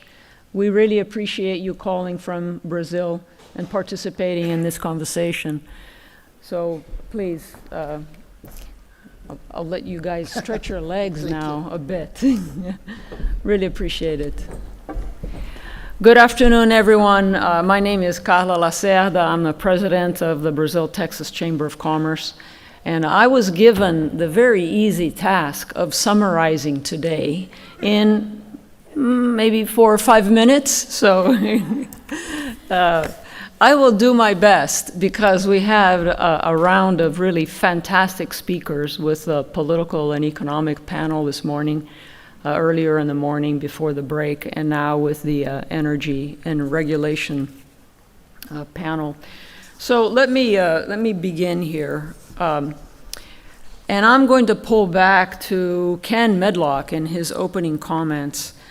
Ken emphasized the role of Brazil and Latin America becoming increasingly important, particularly because of the energy shock now. And what does that mean? It means that capital flows will be looking for lower risk areas and advantaged or stable return areas. And that's where Brazil, particularly, is an opportunity. And he emphasized that Brazil is now, has been, and is now probably even more important, becoming a player in the global energy balance. Which led then to the next discussions. Ambassador Costa, he began with describing how the traditional rules and multilateralism don't seem to apply currently. However, given this situation, this is where Brazil is well positioned globally to help offset some of these potential difficulties and barriers that we're facing in terms of our bilateral and multilateral relationships. One quote that, if I may, Ambassador, from your talk is, "Diversity is a key word in the Brazilian energy vocabulary." And you very well put the range of energy sources that Brazil has and the fact that it is well positioned to be a global player. And you closed on inviting us to focus on Brazil as an energy leader, but also with innovation and technology. So thank you, Ambassador. I appreciate your comments. And then we moved on to the political and economic panel. I know Chris Garman is no longer online, but let me just maybe summarize a few of his comments. As many of the others, Brazil is well situated. Assets are likely to gain value given the conflict that we're having right now. It's not a coincidence that there was a turnaround in the White House with respect to the sanctions and the trade tariffs. And that, in his opinion, he is cautiously optimistic on Brazil. With respect to elections, he really emphasized the fiscal vulnerabilities as something to watch, and that will heavily impact the results of the elections. Again, cautiously constructive was his phrase. He said Lula is a moderate favorite. However, Flávio Bolsonaro is quite well matched in the polls. He wouldn't discount if a kind of an unknown third party enters the election, as we don't have a lot of time left, but that could happen. If Lula wins, the fiscal imbalance will be a challenge. If Flávio wins, it will be better for the economy and the exchange rates. However, there is a risk of major institutional conflict between the STF and other institutions. Chris also addressed the export tax as something that he probably views as temporary now, but that is a slippery slope right now. And obviously, the oil and gas sector and the energy sector are targets for additional revenue to address the fiscal imbalance. And with regard to China, even though the U.S. tries to offset the China influence, China will continue having access, with Brazil having more degrees of freedom of dealing with China. And now I would like to summarize Bruna's comments. Bruna, thank you so much for joining us here today. You said something, there are several nuggets and highlights in your talk today that were very interesting. Two democracies under stress that must work together to deliver and offset a perception that autocracies are the ones that deliver and democracies tend not to.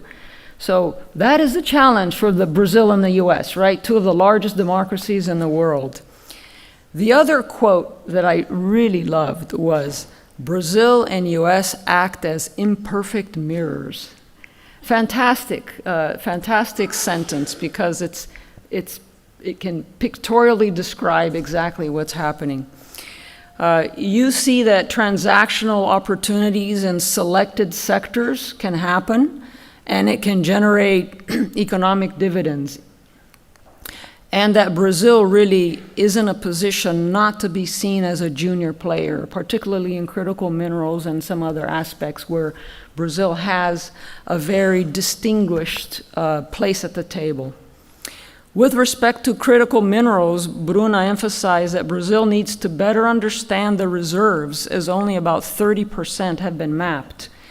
And what is very important to offset the processing of several other countries, such as China, is Brazil needs to build more bankable processing facilities. And that needs to be done with innovation and new technology. And finally, Bruna is worried and perhaps not quite as optimistic as Chris. You know, it's interesting to see the dynamic because the stability of some of the stabilities, particularly the institutional stabilities, but as you examine the fabric, there are some positive indications. So I really appreciate your insights, Bruna. And now we switch to the energy panel. And I'll start with Rechelo. Rechelo really emphasized how industry is in a difficult position because it's requested to fulfill, number one, keep investing to offset the decline, the production decline, while, number two, under pressure for strict capital discipline. And that's a very delicate balance to meet the shareholder requirements. He highlighted the production of the pre-salt as world-class resources and reserves, and that right now, as we understand the reserve base, more production is coming from the pre-salt than originally planned. With respect to energy transition, he closed on really a call for all of us to be part of this energy transition. It will take all of us, the oil and gas, the renewables, whoever produces energy to produce energy. But Petrobras will be doing their part by using revenue from oil to invest in energy transition. And he also emphasized that part of the energy transition is in using technologies such as CCUS. And Petrobras last year injected 25% of the global CO2 that was injected. And that's an incredible feat. Paulo Macedo, thank you, Paulo, for your insights on biofuels, on Brazil and the US being the OPEC of ethanol, and that this is a moment to convert crisis into opportunity. And you laid out some of them. In fact, you talked a bit about the blend of going from E10 to E15. So I think there are some opportunities there. And in terms of the Brazil-US relationship, the convincing that biofuels and oil and gas can coexist, I guess we're into that. And that bringing in the private sector is the second step of that, and I think we're into that. The last step, which we're not quite in there yet, is convincing White House. But given your skill set, I'm sure that you will do your part to do that. You also helped us demystify the food versus fuel debate, and that really technology can provide that solution. And you emphasized to allow free market to really balance all of this out. And lastly, I don't know if Roberto's still on the line or not, but he highlighted Brazil's position in the current environment. He described Brazil as an energy powerhouse, but there has to be a continued focus on technology and innovation. He described the exploration bid rounds as organized and frequent, rule of law and contract stability. He mentioned as well that Brazil now produces one of the lowest CO2 emission per barrel in the world. And so that is something that is obviously differentiates Brazilian production. He shared his views on COP30, and that was a bit of a provocation, I think, on our end as well, but it didn't yield the concrete results that he expected. No easy, simple solutions will come out, and that it will require more multilateral negotiations and that each country has a solution. And then he offered two more things here that I have noted. On the refining capability, Brazil has an opportunity to learn potentially from the Middle East on what is the best strategy to improve refining capacity to match Brazilian demand. And finally, in terms of biofuels, is the focus on quality and being what he called technology agnostic. And so there Brazil has a very unique position in the world. And so if I look back now, as I distill all of these comments, probably 2 or 3 words come to mind. Resiliency that Brazil is showing and will continue to need to show to deal with the crises that we're in here. And collaboration is the other aspect that is absolutely important for us to go forward. So with that, we conclude kind of the organized part of our summit, but before I actually conclude, I'd like to thank Enerflex and Asterix for their sponsorships. I would like to thank the Baker Institute for partnership, but what I really would like to do is all of you. There's a lot of people behind the scenes putting on this event, from the staff at BRATECC, from the staff at the Baker Institute, to Kevin, who is behind me here with the AV team, putting all this together. Please, a round of applause for all of them.